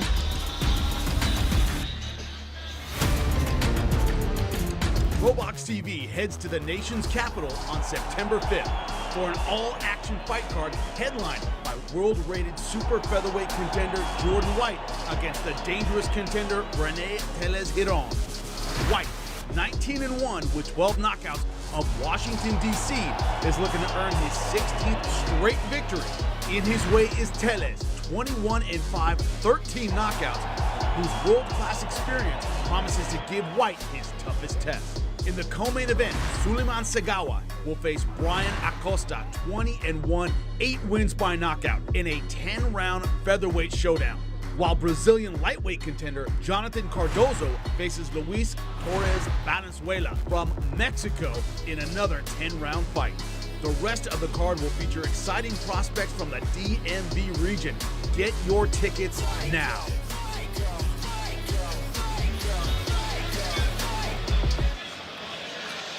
Well, September 5th is going to be absolutely outstanding. Tonight has been great. A theme that I think is underrated when it comes to elite athletes is consistency. It's not going to do it in spurts. Can you do it day after day and fight after fight? That is the question. Answered in the co-main event. Starling Castillo looking very, very consistent. Shinard bunch, athletic, explosive, couldn't make it happen within the rounds themselves. But in our main event, same thing. As the fighters make their way in, it is William Foster III. You know, a little Mortal Kombat going on here, but this idea, Paulie, that he has shown flashes of greatness. He has shown his boxing ability, he's shown his boxing IQ. Can he do it consistently? That is the question tonight. Well, yeah, that's a big question. You know, we had the same question about Shinard Bunch, and he was not able to do it consistently at that level, you know. As a matter of fact, he came up very, very much short, a lot shorter than we even expected. You know, the thing about Foster is he's kind of in the same boat. Again, I mentioned at the top of the show, wins against guys like Edwin de los Santos, you know, but then again, takes losses when you start to wonder, you know, why he looks so lackluster. So tonight against Yakobov, he definitely cannot afford a lackluster performance because Yakobov is a high-level fighter. Yeah, he just made his way into the ring, the only loss of his career to Oshaki Foster. A fight, Chris, he was very much in. It was not a one-sided fight. It had landed some good punches, tends to awkwardly kind of clear distance with big punches, but it worked even against a boxer like Oshaki Foster. And that resume, he's looking for, once again, to get to the top of the heap, and this is the way to do it in the main event tonight. Yeah, absolutely. He's got a ton of experience in the pro ranks. He's been 12 rounds a number of times, been 10 rounds. He's been 12 with Oshaki Foster, who is a current world champion and a very, very tricky style to look good against. You know, he's a short guy for the weight class, fighting a very tall guy in the weight class, so it's going to be about distance. This is a fight all about real estate. You cannot take a step back. You have to be consistent from bell to bell. That has been the theme tonight. Can he do it? Well, let's take a look at the numbers and see what separates these two fighters. At this crossroads fight in their careers, no one can afford a loss. 30 and 31, very similar in age. And Chris, you nailed it. 6-inch height disparity between these two fighters. Only a 1-inch reach advantage for William Foster III. But it's Yakobov who has to clear distance and get to the head of the much taller fighter. How can William Foster III use his boxing ability? That's the question here for our main event. We are ready to go. Lupe Contreras, get us going. We continue inside the RP Funding Center, Lakeland, Florida. It is another edition of ProBox TV, this contest. 10 rounds on the line, the vacant US WBC Super Featherweight title. Este duelo, 10 vueltas en juego. El título vacante estadounidense del CMB en la división peso super pluma. World Boxing Council President Mauricio Suleiman, our supervisor this evening. Michael Hamlin. Our judges scoring at ringside. We have Michael Russ, along with Bratton Jackson and Max Parker Jr. And now, ladies and gentlemen, prepare to be entertained. The Pro Box main event is on now. Presenting first, in the blue corner, he enters wearing black with green trim, presentando la esquina azul, vestido de negre con vivos verdes. Esta noche, este clasificado mundial entra en su 22º combate a nivel profesional, con 19 victorias, solo 2 derrotas, 11 de sus victorias por la vía del knockout. Tonight, this world-ranked contender enters the ring for the 22nd time as a pro with an outstanding record of 19 victories against only 2 losses, 11 of those victories coming by way of knockout. Fighting out of New Haven, Connecticut, the silent assassin, William Foster III. Across the ring in the red corner, wearing black with red trim en la esquina roja, vestido de negro con vivos rojos, su peso oficial, 129 libras y media.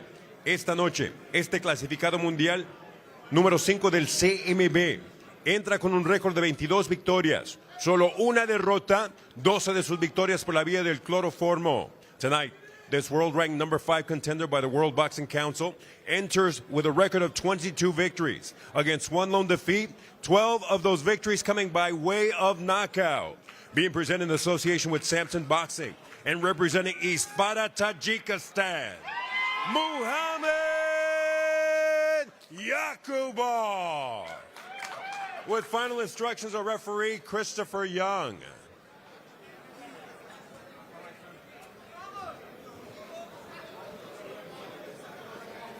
Okay, gentlemen, everything up here gonna be good. This can be good as well. Okay, gentlemen, you know what time it is. For the US NBC title, fight hard, fight clean, catch 'em up. Gentlemen, are we sure about that 6 inches? Because he looks a hell of a lot taller than 6 inches. His advantage over his opponent, Yakobov. William Foster III towering over him. Yeah, I said that yesterday at the fighter meetings. I was like, wow, Yakobov is really short. And Foster very, very tall for this weight class. Christopher Young gets us started at round number 1. William Foster III in the green and black. Muhammadkhuja Yakobov in the red and black. His trainer said he usually goes by Muhammad. You can just say Muhammad. But all right, whatever. Mostly Yakobov we're going to say, but this guy's got to be able to get in. All smiles right now from William Foster III. He's having a good time. Yeah. I expect this to be a very tactical early on. These guys, high level, going to be a lot of push and pull back and forth.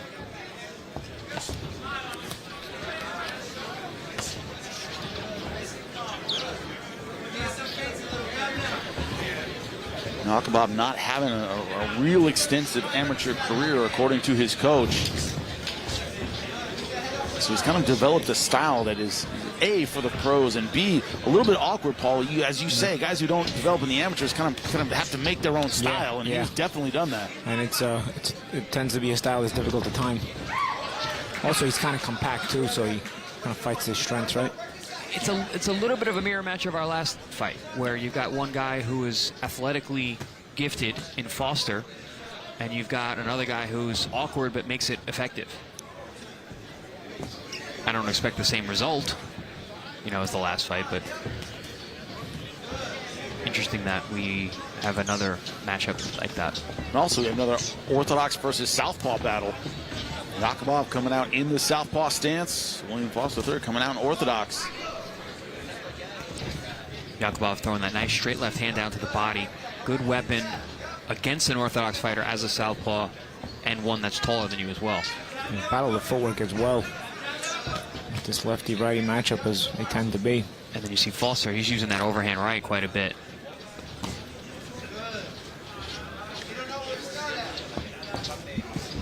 Silent Assassin coming out in what looked like to be Reptile from Mortal Kombat, the green ninja. Well, you remember it well. You know who that is. Yeah. Classic video game from the early 90s. Good body shot there from Yakobov. Yeah. Very good. Also, counter right hand from Foster. Attempt at a catch and shoot there, from Foster.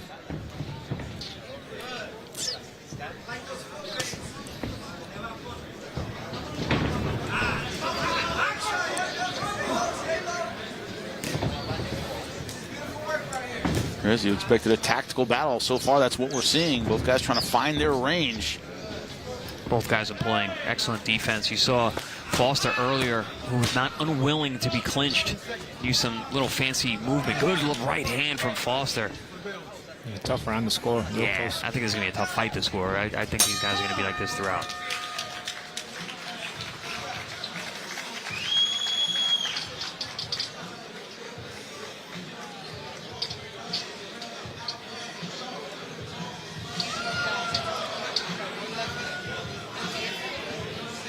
Side. Here. Understand? Every time you attack, he's staying low. That. Take him up, Sneasel, then corpus. Хорошо?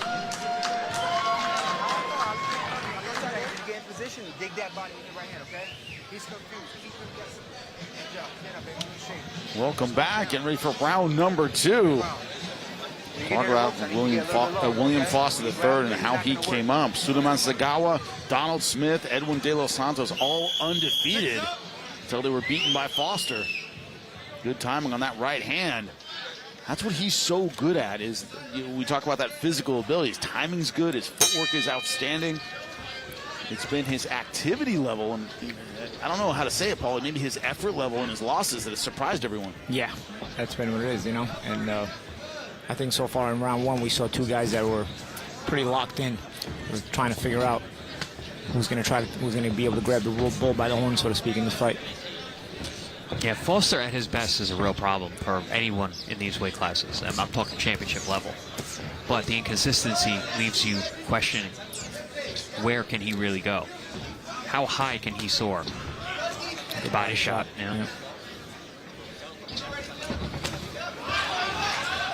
Yakobov, I tell you, he's got these little foot feints that also close range pretty well for a short guy. He fights this in and out style against a tall guy pretty well. He needs to be, because he's not very explosive. He's not Manny Pacquiao. He's not like flying over the critical distance line. He's pretty smooth with it. He's very tricky. And he has that sidestep to the weak side of Foster that tends to work and create angles for him. Ooh. And sometimes he takes it, and sometimes, like right there, instead of taking it, he shoots punches back. So hard to get a timing on him as well. But he also moves his head well on the way in. He doesn't stay on the center line. Talking to his coach at the fighter meetings, he said we were trying to train him to stay in the pocket. He had a little bit of what we call an amateur style, where he's kind of in and out. He would hit and then go out again. We want to get him comfortable in the pocket. But so far, kind of reverting back to that style his coach was talking about, where he stays in there for a second. Somebody lost a patch. Punched the WBC patch right off. This young frisbee right out of the ring. That made it to like the 6th row. Good right hand, double right hand there from Foster. Nice souvenir for some lucky fan.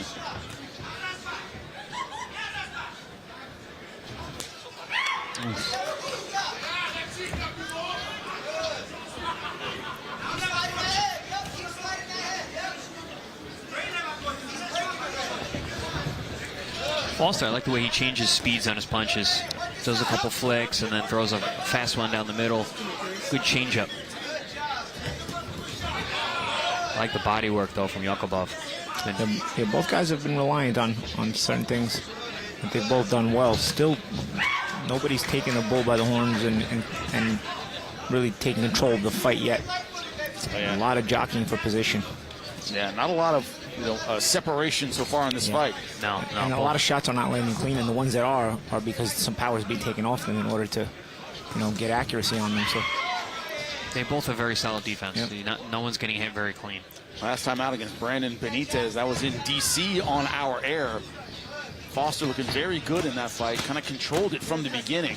Yeah, Benitez was super tough, man. He took a lot of damage that fight. Oh, nice right hand. I like that. Gets his head off line, puts that right hand up. That we did at the end of the first round, too.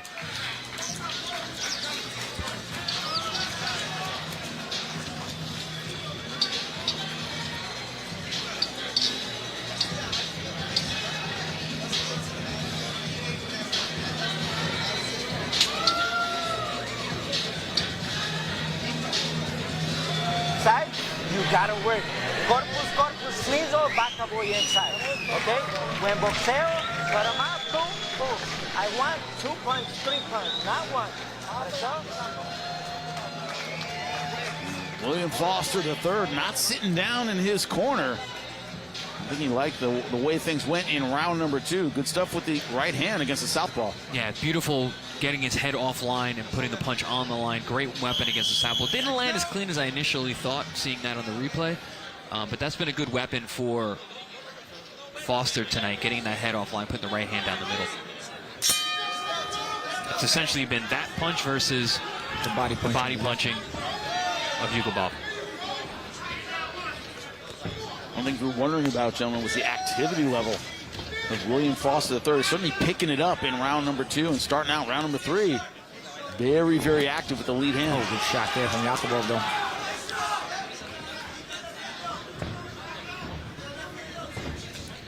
This strikes me as the kind of fight that is going to be decided in the second half. So you're talking about a mobile referee. You see Chris Young getting around there? Well, Slick movement. This is what we need. We need a mobile, athletic referee for guys like this. They are moving quite a bit. Yakobov committing to that overhand left we talked about. The only loss of his career, a decision loss to Oshaki Foster, current world champion. Again, that's been a good weapon for Yakobov, that left hand to the stomach, right? Mm-hmm. Oh, yeah, that's been his most consistent weapon. Yeah, and Foster been a bit more varied, but again, he's, in order to land and be successful, he's had to take some steam off the punches to, make sure he's accurate. While Yakobov, when he throws, seems to be putting more mustard on the shots. That's something that the corner was talking about in the fighter meeting yesterday about Yakobov. He hits harder than his record would suggest because of the amateurish style that they're trying to break. 22 wins in his career, only 12 knockouts. William Foster III has 11 knockouts in 19 wins. Foster trying to mentally press Yakobov, taking away space. But also, Yakobov's working a lot harder. Yeah, that's what I'm saying. He's putting. I think that mental pressure is making him step a lot. I wonder if that's going to take effect in the second half of the fight. Let me ask you this, Paulie. Have you ever met anybody from Tajikistan who wasn't in great shape? No. None of those Eastern European guys. I tell you, those guys are also like weirdly strong too. Yes. Yes. We talk so much about the mental pressure heading into this fight. Neither fighter can afford to lose, but William Foster says, that's in everybody else's head. Like, to me, this is just another fight. I know what I need to do. He certainly has the right attitude. He's not putting too much on his own shoulders. Ooh, nice tricky body shot there from Yakobov. Left hand. That's another thing. You wonder if the body... good combination there. I wonder if the body punching of Yakobov is going to pay dividends in the second half of the fight. I mean, you got a guy who's as tall as Foster is, and Foster has a short reach, actually. 68-inch reach for 5'10". Kind of leaves a lot of real estate to hit down low.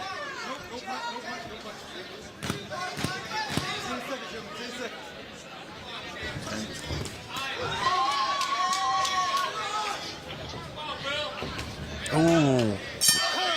Great hand from Yakobov.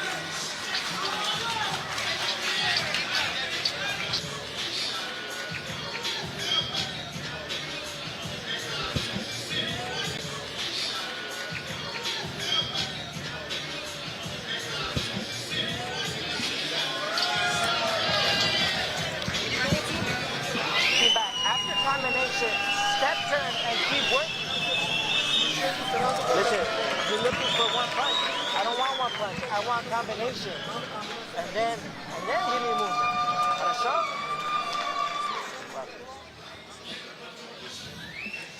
Welcome back to round number 4, ready to get underway. Don't forget, and we hear from Lamont Roach at the end of the show tonight about his future, his possible rematch with Gervonta Davis, what weight class he wants to continue in.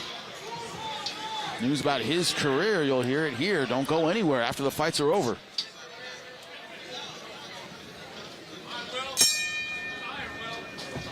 Round number 4 begins. We're seeing the style of both fighters. Both fighters are basically doing what they said they were going to do. And one thing is Yakobov still getting in and out a bit. Yakobov has the advantage in total punches landed, 28-22 according to CompuBox.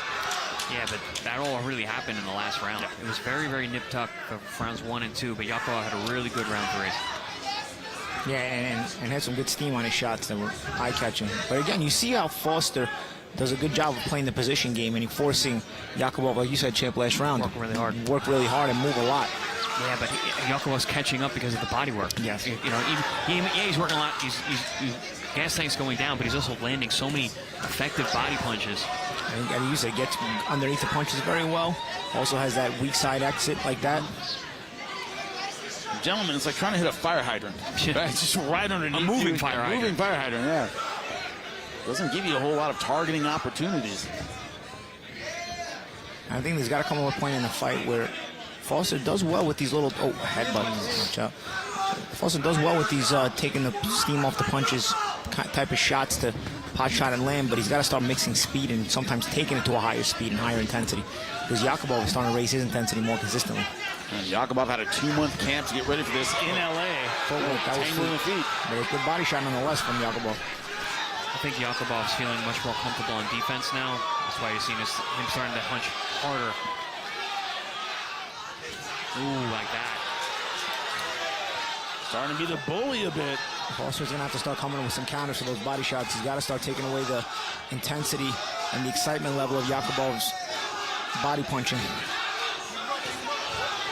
And the only way you do that is to make him pay for throwing them. And right now, Yakubov is not paying for throwing those body punches. In the fight meeting, Yakubov told us, he said, I learned in the street. I didn't have really an amateur career. I learned in the street and then went straight into the pros. I'll tell you, he's learned to box. He's looking really good. Moving his head offensively, defensively. His movement's good. Got clipped with a good right hand there. Ooh. This is not a your turn, my turn fight. These guys are punching with each other. You talked about making him pay for the body punches. It looks like Foster's trying to step in and do something off rhythm. Disrupt that offensive flow of Yakubov. Yakubov, his counter-punching isn't so much timing. He punches with you on purpose. Like So you got to feint him out of position. You got to feint him and make him throw. His counter-punching isn't based on timing. It's based on just whipping shots while you're throwing. See, like right there, kind of a counter, but he's looking just to throw. See, when Foster throws. Foster's got to make his feints count.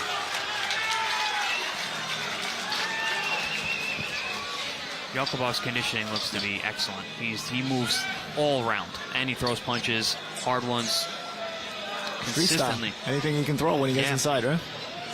Boom. That was a good body shot. Yeah. They're off balance. The legs got tangled. The legs got tangled with a lefty-righty matchup, but yeah, they're just a good body shot nonetheless. I got a 3-1 Yakubov. I had a 1-1 after 2, and then round 3, I thought Yakubov was really good, and then round 4 once again. Yep. If he can keep up this pace, he can run away with this.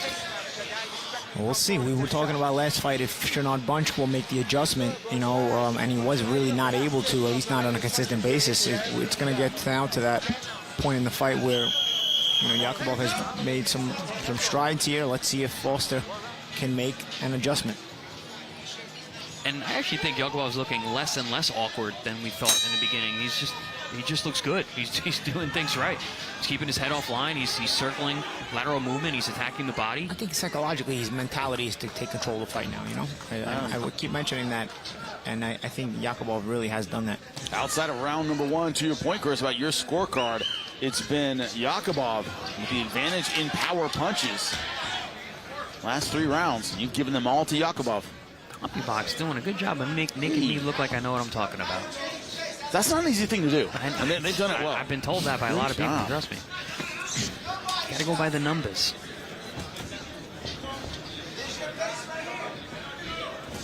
Ooh, that's a tricky body shot.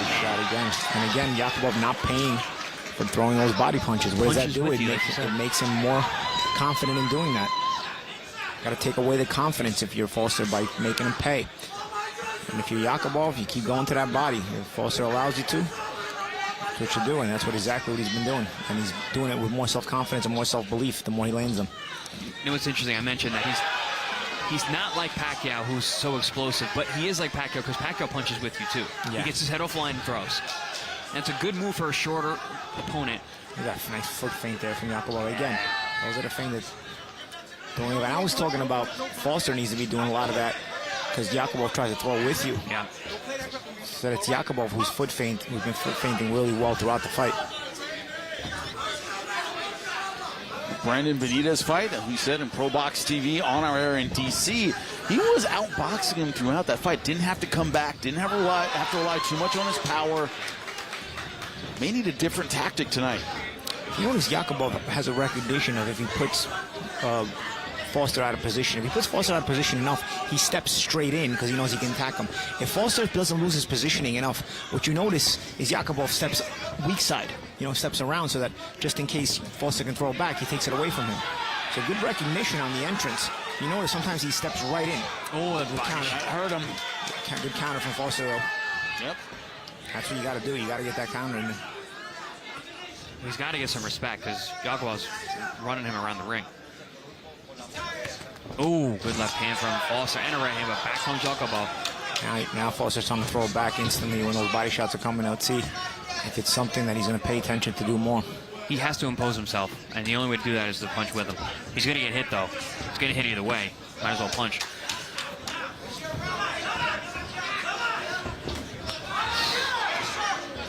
Good short combinations again from Yakubov. It's another one of those situations where you're watching a guy, it's like, oh, this is a lot better than everybody thinks. This guy's a lot better than people think. Yep. Yeah, because Foster's no easy guy to deal with. Oh, good body shot again from Yakubov.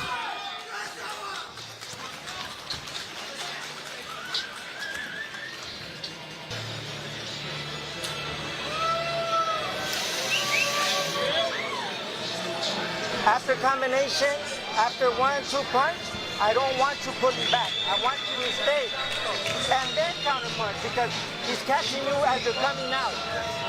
Okay?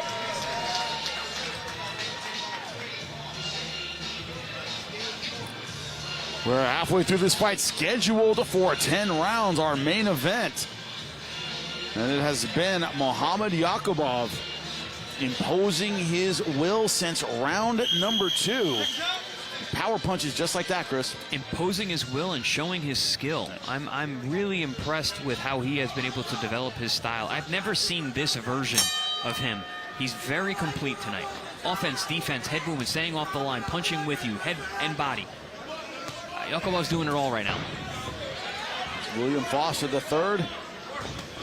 And at a high pace, Jimmy. Yeah, who has to figure out a way to turn the tide here. He just landed a straight left hand to her body that buckled Foster. Foster tried to show it, pretend that he didn't, but he's still in the position that he put him in. Can Foster put together a sustained attack? Right now it's been mostly either pot shots or responses. Can he put together a sustained attack? Can he lead with a sustained attack? Because right now it's really been Yakubov leading with the attacking mindset throughout the fight. It's hard when you're consistently hurt to the body. The guy does not miss body shots. And they add up. Oh, nice hook over the top. Right hand hook from the southpaw stance. We just saw for the first time Yakubov actually pushed Foster backwards. Now getting more physical with him. Foster doing a lot of smiling, but I think it's more out of frustration at this point.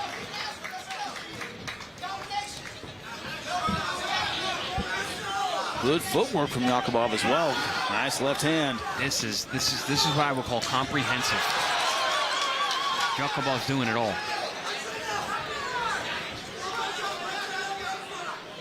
His coach talking about how complete he is now, all things they've been working on. And I know coaches lie a lot, but it looks like he was telling the truth because he's a good version of this fighter. They were seeing things in the gym that we're seeing right now. Foster's going to need to find some respect, and the only way he's going to do that is by hitting Yakubov with something he doesn't like. Oh, counter from Yakubov. I was asking for counters from Foster, but a sharp counter from Yakubov there. Yakubov showing a lot of the wrinkles now. Again, getting low when he's in front. Yeah, he's got excellent exits. Yep, and then that weak side exit. Yep.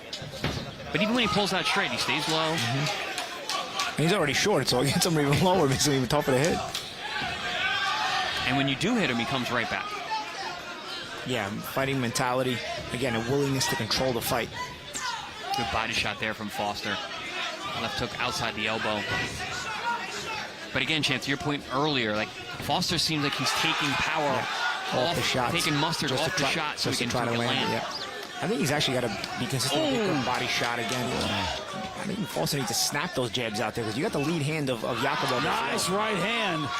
Right hand from Yakubov is right, Jimmy. Yeah, caught Foster dipping down. You see the lead right hand of Yakubov is down. The jab travels shorter against a southpaw if his lead hand is down. I think Foster needs to get consistent with the jab. Instead, look, he's trying to step in and then fight. But you already got a guy who's so short and so compact. It's hard to hit him like that. Foster, even though he's a tall fighter for the weight class, he's not a jabber. Yeah, and that's a problem tonight. Because the jab might be the only thing that could really offset Yakobov and create other things from it.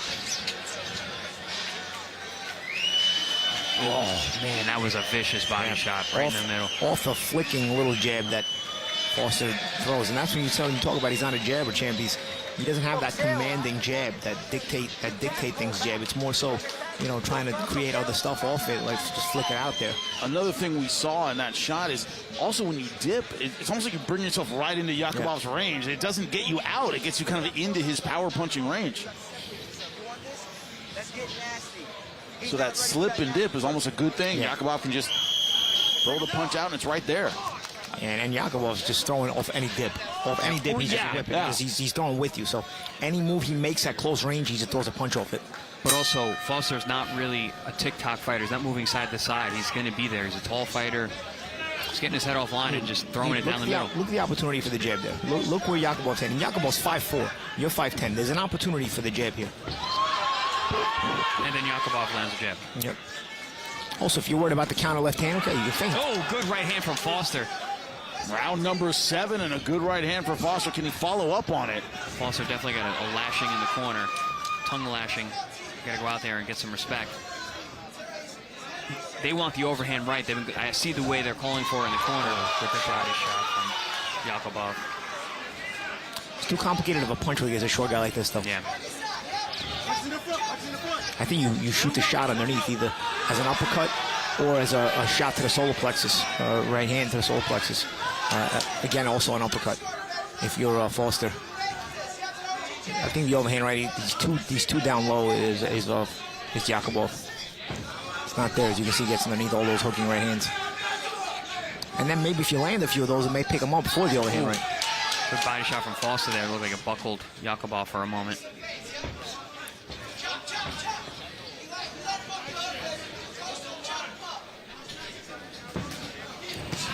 There's that shot. Good counter right. Foster having a better round. Basically just because he's being busier. Being first. Still not jabbing, but I just don't think that's part of his game in general. Yeah, well, and also, gentlemen, round number 7, and he's eating a lot of body shots. Is when you start feeling all of them. Unless you're an all-out pressure guy, I don't know that you can be a boxer and not have a pretty solid jab, at least, and win championships. I know Mayweather and Roy Jones. Oh, good body shot there from Foster there. Mayweather and Roy Jones didn't use a lot of jabs. He used a lot of athleticism, but they showed in the fights when they needed to jab. They could jab if they needed to. Now, Mayweather, in the beginning of his career, had a good jab. Kind of got away from Diego Corrales, great jab. Roy Jones against John Ruiz, really good jab display.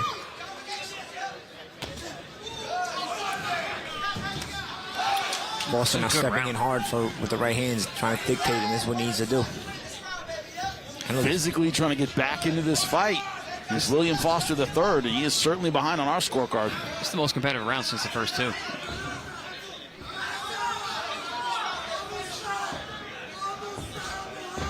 There's that jab from Foster. But he stepped back instead of stepping to his left, the weak side of Yakobov after it. The thing about a southpaw, when they have that low lead hand, you can jab as you step around to their weak side. And then once you get the angle, you can shoot your right hand from there.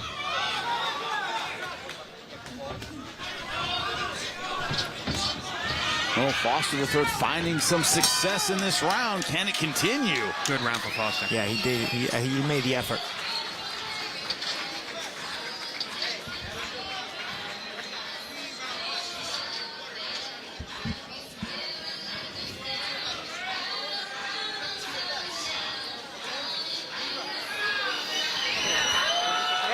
Tell him his rounds are very close. He's got to start picking it up. 8, 9, 10. 3 more rounds.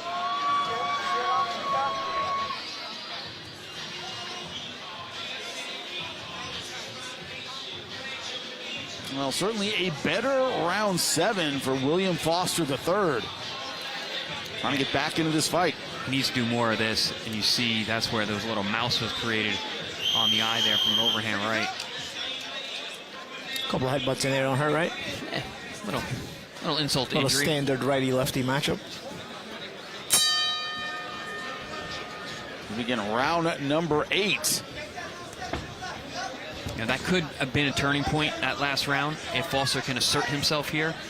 because perhaps it's a little bit of fatigue playing in, or just the strength of Foster's punches that are starting to wilt Yakobov. But either way, his chance is here. Also, Jam, remember you mentioned early in the fight how Yakubov had to work hard, right? That's what I mean. Is his body failing him, or is it the strength of the power punching of Foster? But there's still a lot of fight left. Started to turn some mustard into his shots since his Foster. And when you look at the jabs, they just showed us in CompuBox, Yakubov has 19, Foster has 20. He should have a much higher advantage with the height advantage he has had in this fight. They shouldn't be even in jabs, gentlemen. But again, he's not really a jabber. It's not really part of his game. And it's showing tonight against a guy who's in and out, moves really well, has good head movement. Gotta be honest, even that 20 is very generous. You know? Yeah, I mean, and a lot of them are probably pawing anyway. But I bet you the 19 that Yakubov's landed, they're more assertive like those. I haven't seen a jab like that land from Foster all night. A little short hook there on the out from Foster. You know, that's something Foster has shown in the past. You know, those last fight with Benitez, he's durable. He takes punches well to the head and to the body. It looks to me like he's going to have to just go for broke and put his power on display. Going to get hit, but at this point, it may be only hope that Foster has. Short shot. Get back in this fight is with his power. Assert himself, as you said, score some knockdowns. I don't think he's that far out of the fight that he's necessarily knockdowns to be in this. I mean, he won the last round. There's still this round and 2 more after. Is he winning this round, champ? I think so. I gave him the last round. I think I gave him the first round, or I gave him one of the first 2 rounds. The last round, this round. Well, let's just say a knockdown wouldn't hurt anything.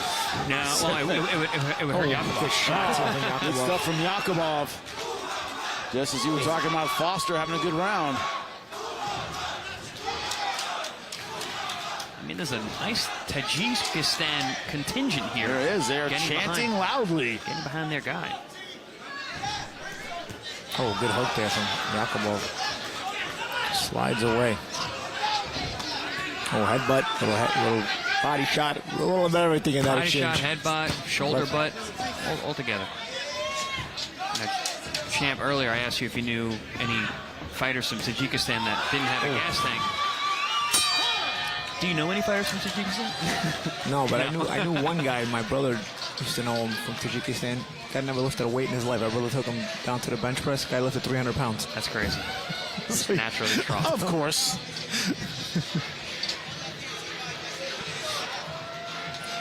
2 rounds left to go, and you said it, Chris, in the beginning. It looked like William Foster was starting to assert himself, but Yakubov kind of winning it back with power punches late in the round. Yeah, that ended up becoming a hard round to score. Yeah, because Yakubov closed it stronger. I mean, the crowd helps him too when he lands. Probably the cleaner, more effective punching that round was from Foster, but Yakubov was able to steal some of the last moments, and oftentimes that can kind of push the judges over the edge. Because that's the thing about boxing scoring. It's absolute. It's you won the round or you didn't. It doesn't matter by how much. Round number 9. This one's scheduled for 10. Look at total punches landed. Yakubov 102 to 79. I think both these guys got to lay it on the line here.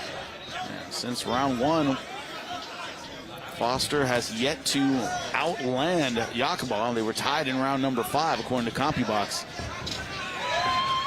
And Yakubov also landing the more meaningful punches for the most part. Well, it isn't just a matter of numbers. Yakubov with that stocky build really turns over a shot. I like the body posture of Foster here. He's being assertive, beautiful, right hand, follows up with the jab, and stays on his man. Yeah, I mentioned there was a shift 2 rounds ago. I think Foster felt it and saw it as well. Problem is, Yakobov with those body shots, man. He puts you back in your place. Fighting. One of the themes of tonight has been consistency. Are you consistently good? Are you consistently great? Yakobov's been consistent. He's going there. He's fought his game from the beginning. He's made the effort to control the fight. Hasn't taken any rounds off.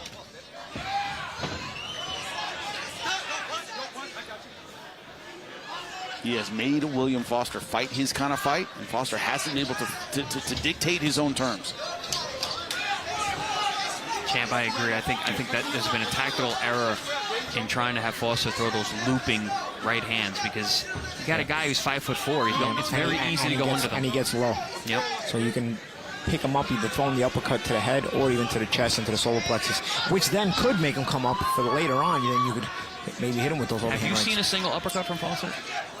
Not to the way I want to see them now. Oh, beautiful left hook to the temple by Foster. Another one.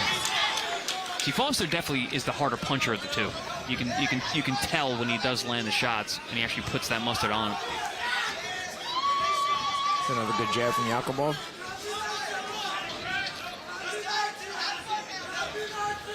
.30 seconds left to go in round number 9. This round's certainly competitive. I will say, Florida Commission has this weirdness about guys coming forward, even if they're absolutely ineffective, useless and ineffective. And Foster's been coming forward. Very for true. most of the Foster fight. has been coming forward most of the fight. Big breath from Yakobov. This pace that he's been setting is starting to wear on him. And not that Foster's been absolutely useless and ineffective. Late in the fight, he's Nice overhand to punctuate the round. Yeah, that was a big overhand shot right at the end of the round.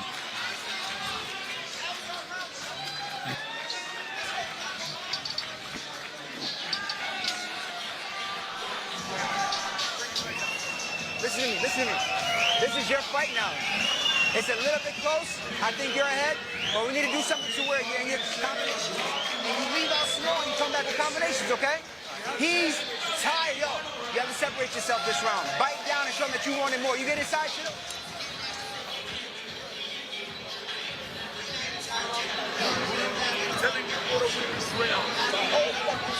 The corner of Muhammad Yakubov. You talk about the pace he has set throughout this fight. Face is looking good. If he has the grit for 3 more minutes, good chance this fight is his. By the numbers, there's only been 1 round for Foster in terms of volume. Round 5 was tied. And got the energy left for a round 10 flurry. That's the question. Yakubov doing what he's always done throughout this fight, stepping forward.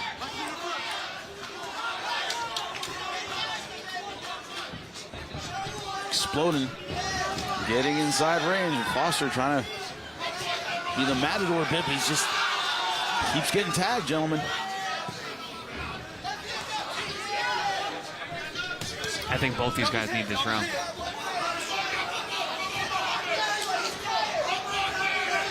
I would imagine their corners are telling them. I can hear Foster's Nice corner jab from Foster. That's the best jab of the night for him. Yeah, caught Yakubov coming in.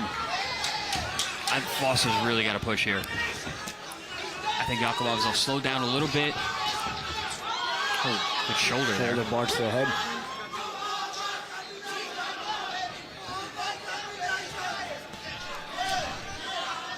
Foster's flashed a good left hook these last few rounds.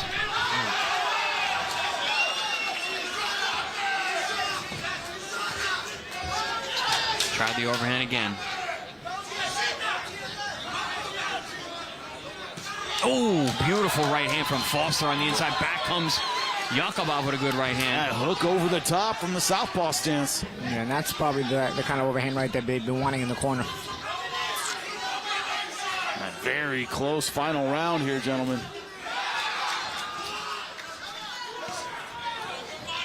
Both fighters trying to land power. Yakubov may have felt that body shot. Yeah, this fight's still this round is still up for grabs.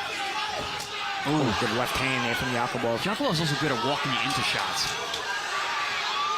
Good body shot again there from Foster. Yakubov's feeling it.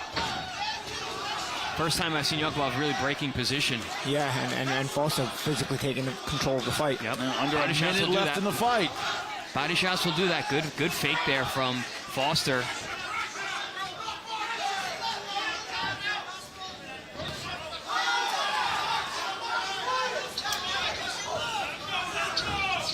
Yakobov was a riddle that William Foster had a lot of difficulty solving tonight. It's funny, you can kind of see the sand running out of the hourglass for Yakobov as the fight was on. He's got hit with the right hand again. Oh, big shot. Good shot, catching Foster coming in. Oh, man. You said a good point about a minute ago, Champ. He walks you into punch as well. Yeah. That's Yakobov. Even when he's hurt and tired, which he does look right now. Yakobov worked so hard in this fight and tonight. Foster finished strong. Oof. Good right hook. And that is it. Good fight. Good fight. Great main event for Muhammad Yakobov. The question is, do the judges think so? We have the benefit of CompuBox. They do not. And I think both guys think they won the fight. Yeah, I was going to say this is going to be one of those fights both these guys are going to feel they won the fight regardless of what the outcome is. And this is going to be a close fight on the scorecard, I believe.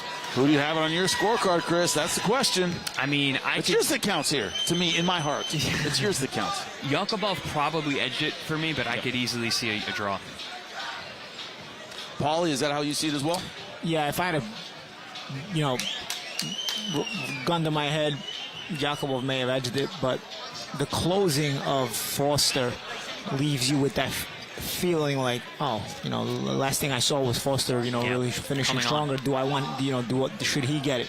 Mathematically, I'm not sure he did enough. Yeah. May have started too late. Maybe That's a draw. Problem. It's going to depend on what the judges saw in the first two rounds, because those were the rounds that were very nit-tuck, and then Yakobov took over 3, 4, 5, 6, and it seemed like he was running away from it, and then all of a sudden Foster's back in the fight, and rounds 8, 9, 10. Yeah, it's going to be a tough fight to score. Yakobov landing more jabs, more power punches, total punches, body shots. Body shots were big. And he was more than double in terms of body shots over Foster the third. But also the effect of the punches matter. Foster took the punches better. He got hit a lot, sure, but he seemed less affected, especially down the stretch. Yakobov was getting touched up with those punches that he didn't really seem to like. Well, I would hate to be a judge in this fight, but we'll see what they had to say about it. Lupe Contreras has the scorecards. Ladies and gentlemen, after going all 10 rounds inside the ProBox TV ring, the official scorecard reads as follows. Damas y caballeros, después de completar las 10 vueltas, esta es la decisión oficial. El juez Parker anotó 95-95, un empate. Judge Parker scores it 95-95, a draw. Overruled by Judges Jackson and Ross, who turned in identical scores of 98-92. Superado por los jueces Jackson y Ross, que entregan tarjetas idénticas de 98-92. A favor del vencedor por decisión mayoritaria. In favor of the winner by way of majority decision. And now, USWBC Super Featherweight Champion from Tajikistan, Muhammad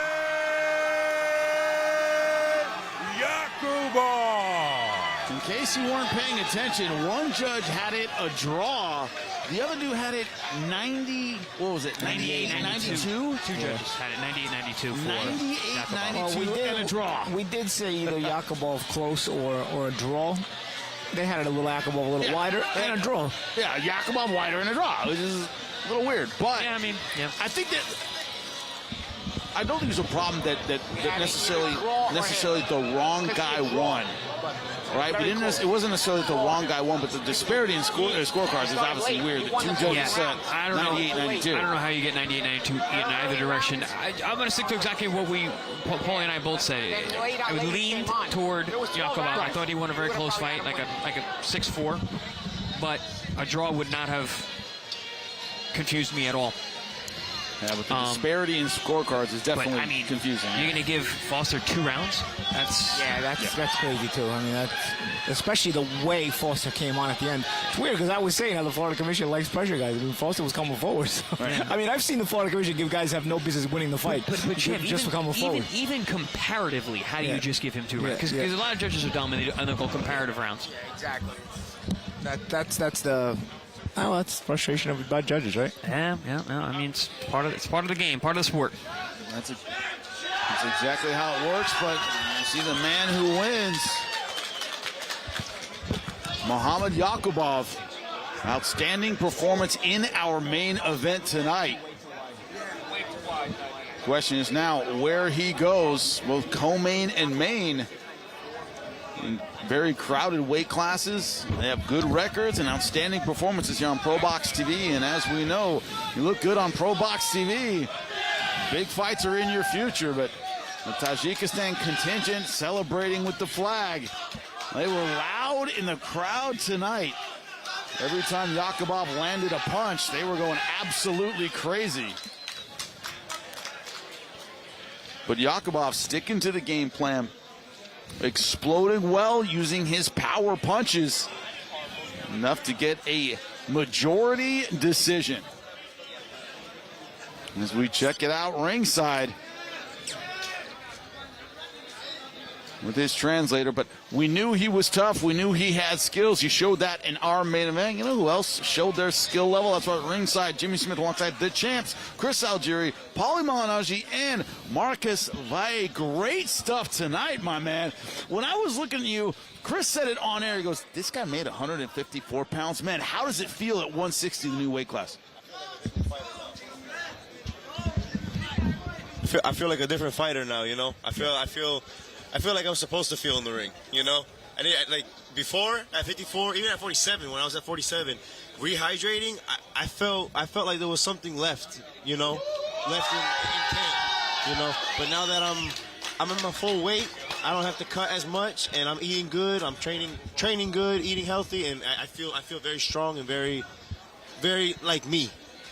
And it showed. It showed. Yeah. I mean, I like I said, I couldn't believe he ever made 154, and it was taking out of you because you came out there today, and not only did you physically look better, mentally, because that making weight wears you down too. It takes the fight out of you. You leave it in the gym, exactly like you were saying. You didn't have that there. You look confident. You look physically strong. You look durable because he clipped you with a right hook. A good one. And I was like, ooh, and I know the guy can punch, and you walk right through it. I was like, okay. But I tell you, you came out with a point to prove. You know, it's not often you see an opponent who's undefeated with big punching power, and you're fighting him, and just anybody in general fighting, and takes it right to him. You know, you went right to him because in the first round everybody's strong. So sometimes you want to wait for the power to Everybody's dissipate got a little 2 rounds. bit. You came out with something to prove, and you took it right to him, put him on the back foot right away, and never let him get started. Yeah, I mean, like I said, the weight cut. I think that was my biggest, downfall. Coming into the ring tonight, I felt confident. I felt like me. Before my last fight and my last 2 fights, cutting weight, like you said, Chris, cutting takes out of you. Yeah. Like the first week of that cut, I'm like, all right, my mind's in the fight. That last week, all I'm thinking about is that scale. The fight is kind of in the back of my mind now. So now that I'm there, made my weight. You hear him? Oh, we can hear him. Right, I wasn't sure. Thank you. We got a little backup mic. That's cool. But also, it wasn't just that. You did make some technical changes. Mm-hmm. You fought more in a bladed stance. You were more reactive. And I was saying that to Paulie because it was that. Let me ask you, was it the right hand or the body shot? We thought the not right hand knocked him out, and the body shot was just there for. I think the right hand definitely did the job, and the body shot just finished. But the right hand, it came from a more bladed position. It was more deceptive. It came from a position where you couldn't see it, and I think that was a big difference because when you fought Sosa, you were so square, and you were getting hit with punches that you didn't need to get hit with. Yep. Tonight was a different guy. We worked on that hard. We worked on all the little mistakes that you see. We worked very hard on staying bladed, not overcommitting, not getting too excited. Just And that- like I said, like a pro, just myself. And the staying bladed disguised that right hand at the end. He didn't see it coming. And another thing, the reason why he didn't see it coming was because he was looking body shot. You were throwing so many good body shots. He was thinking body shot, body shot. Then the right hand is disguised. And when it came, he never expected it at all. And honestly, the body shot was so good. We were wondering, is it the right hand or is it the body shot? But when he went to the ground, he kind of shook his head like he was You can see him groggy. blinking. Like body shots will make you blink. Yeah, so we were like, okay, it was the right hand. Because the body shot landed very well, too. So we were wondering, I wonder which one it was. Felt, when I landed that right, I really felt it. Yeah. I really felt it, and I clearly he did too. I seen him going down, and like you said, if he's still up, those other couple punches don't, Yeah. will seal the deal. Yeah. How does it feel to get over this part of your career? The first loss, like I say, by the way, a very experienced guy is extremely tough. A big step up. Mm-hmm. You recovered. You get a win via knockout against a puncher in round number 1. How does it feel to move past that point in your career, to be able to move forward? I mean, it feels like a chapter that was closed. That I'm not looking back at nothing, negative. Everything's positive from here on out. I feel like I said, I feel like a new fighter. I feel complete, and I'm just happy and looking forward to my future. Marques, that's a great analogy. I'll tell you what, an entire boxing career is a book in and of itself. So there's various chapters. So that chapter's closed. This one's now ongoing, and there will be other chapters as you raise your level. To watch your brother, Kenyon Valle, of course, make his pro debut on our undercard tonight. Your brother was supposed to compete. His opponent, of course, did not make weight. How does it feel as a family to kind of all be moving toward this goal together? Like, I know I want to beat up my little brother all the time. Now, I'm 48, and I still want to beat him up. This idea, the whole family moving forward, how good does that feel? Yeah, the difference with my brothers, they can fight, so. You save it in the ring. Like, we're not going to fight at home, right? But how does it feel to have the whole family kind of moving forward together? Man, it was amazing.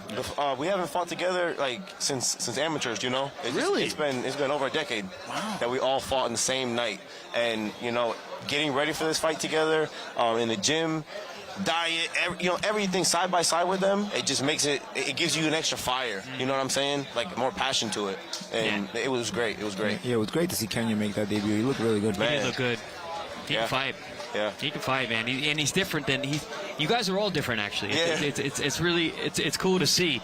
But I just love what you're saying. 'Cause, listen, I know you and your brother. You guys are like you're gym guys. You guys are good. You're always in shape. You're always in the gym. And then you got Kenyon, who's joined. It's like now it's like there's no excuses. It's like, are you gonna skip a run? Nah, my brothers are going. I gotta go. No way. Ain't no way. Yeah. You talk about on air the most underrated quality of championship athletes, period, is consistency. Just doing it every single day. One of the themes tonight is a lot of the fighters were from fighting families, boxing families. I see you eating that cinnamon roll. I'm not going to let you do it. I see you not want to get up for that run. That collective discipline, how much does that help? It's crazy because, him being the youngest, when we were younger, it was kind of like, we like, Kenyon, come on, get in the gym. Come on, let's go run. And he was always dragging. And then so we were like, all right, we're going to leave him alone. And he found the passion himself, and he was telling us, I'm boxing again. Like, I'm coming back to fight. I want to fight. So, like, it's crazy being the younger brother. That really puts some pressure on us, you know what I'm saying? If I want to slag or something, it's like my younger brother. You can't let him have more enthusiasm than you. Well, congratulations for all of us here at ProBox TV. You have looked absolutely outstanding, man. Great to see you get back in the win column, my man. Thank you so much. It's great to be talking to you guys. Always great, and we'll be back September 5th. It is a great night of fights, outstanding card. Do not miss it. That's right. It is Washington, D.C. Sagawa, Acosta, White, Tellez. Also, that's right. You may have heard of Lamont Roach. We'll be hearing from him after the fight tonight. His brother Jordan Roach fighting September 5th for us. Ben Johnson, Scarborough Jr. So much talent from the D.C. area. It is a DMV showcase September 5th right here on ProBox TV.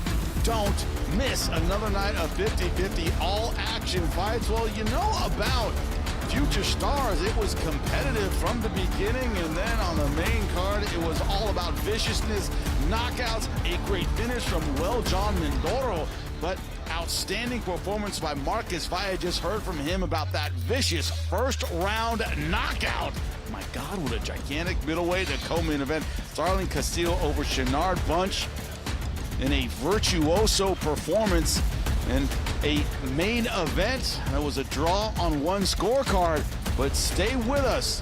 That's right, Lamont Roach Jr., an interview from him about his future, about his possible rematch with Gervonta Davis, where he plans to go. Is he staying at 135 pounds? Well, stay tuned right here at ProBox TV and find out right after the show. It was a great night. From all of us ringside, we'll see you next time.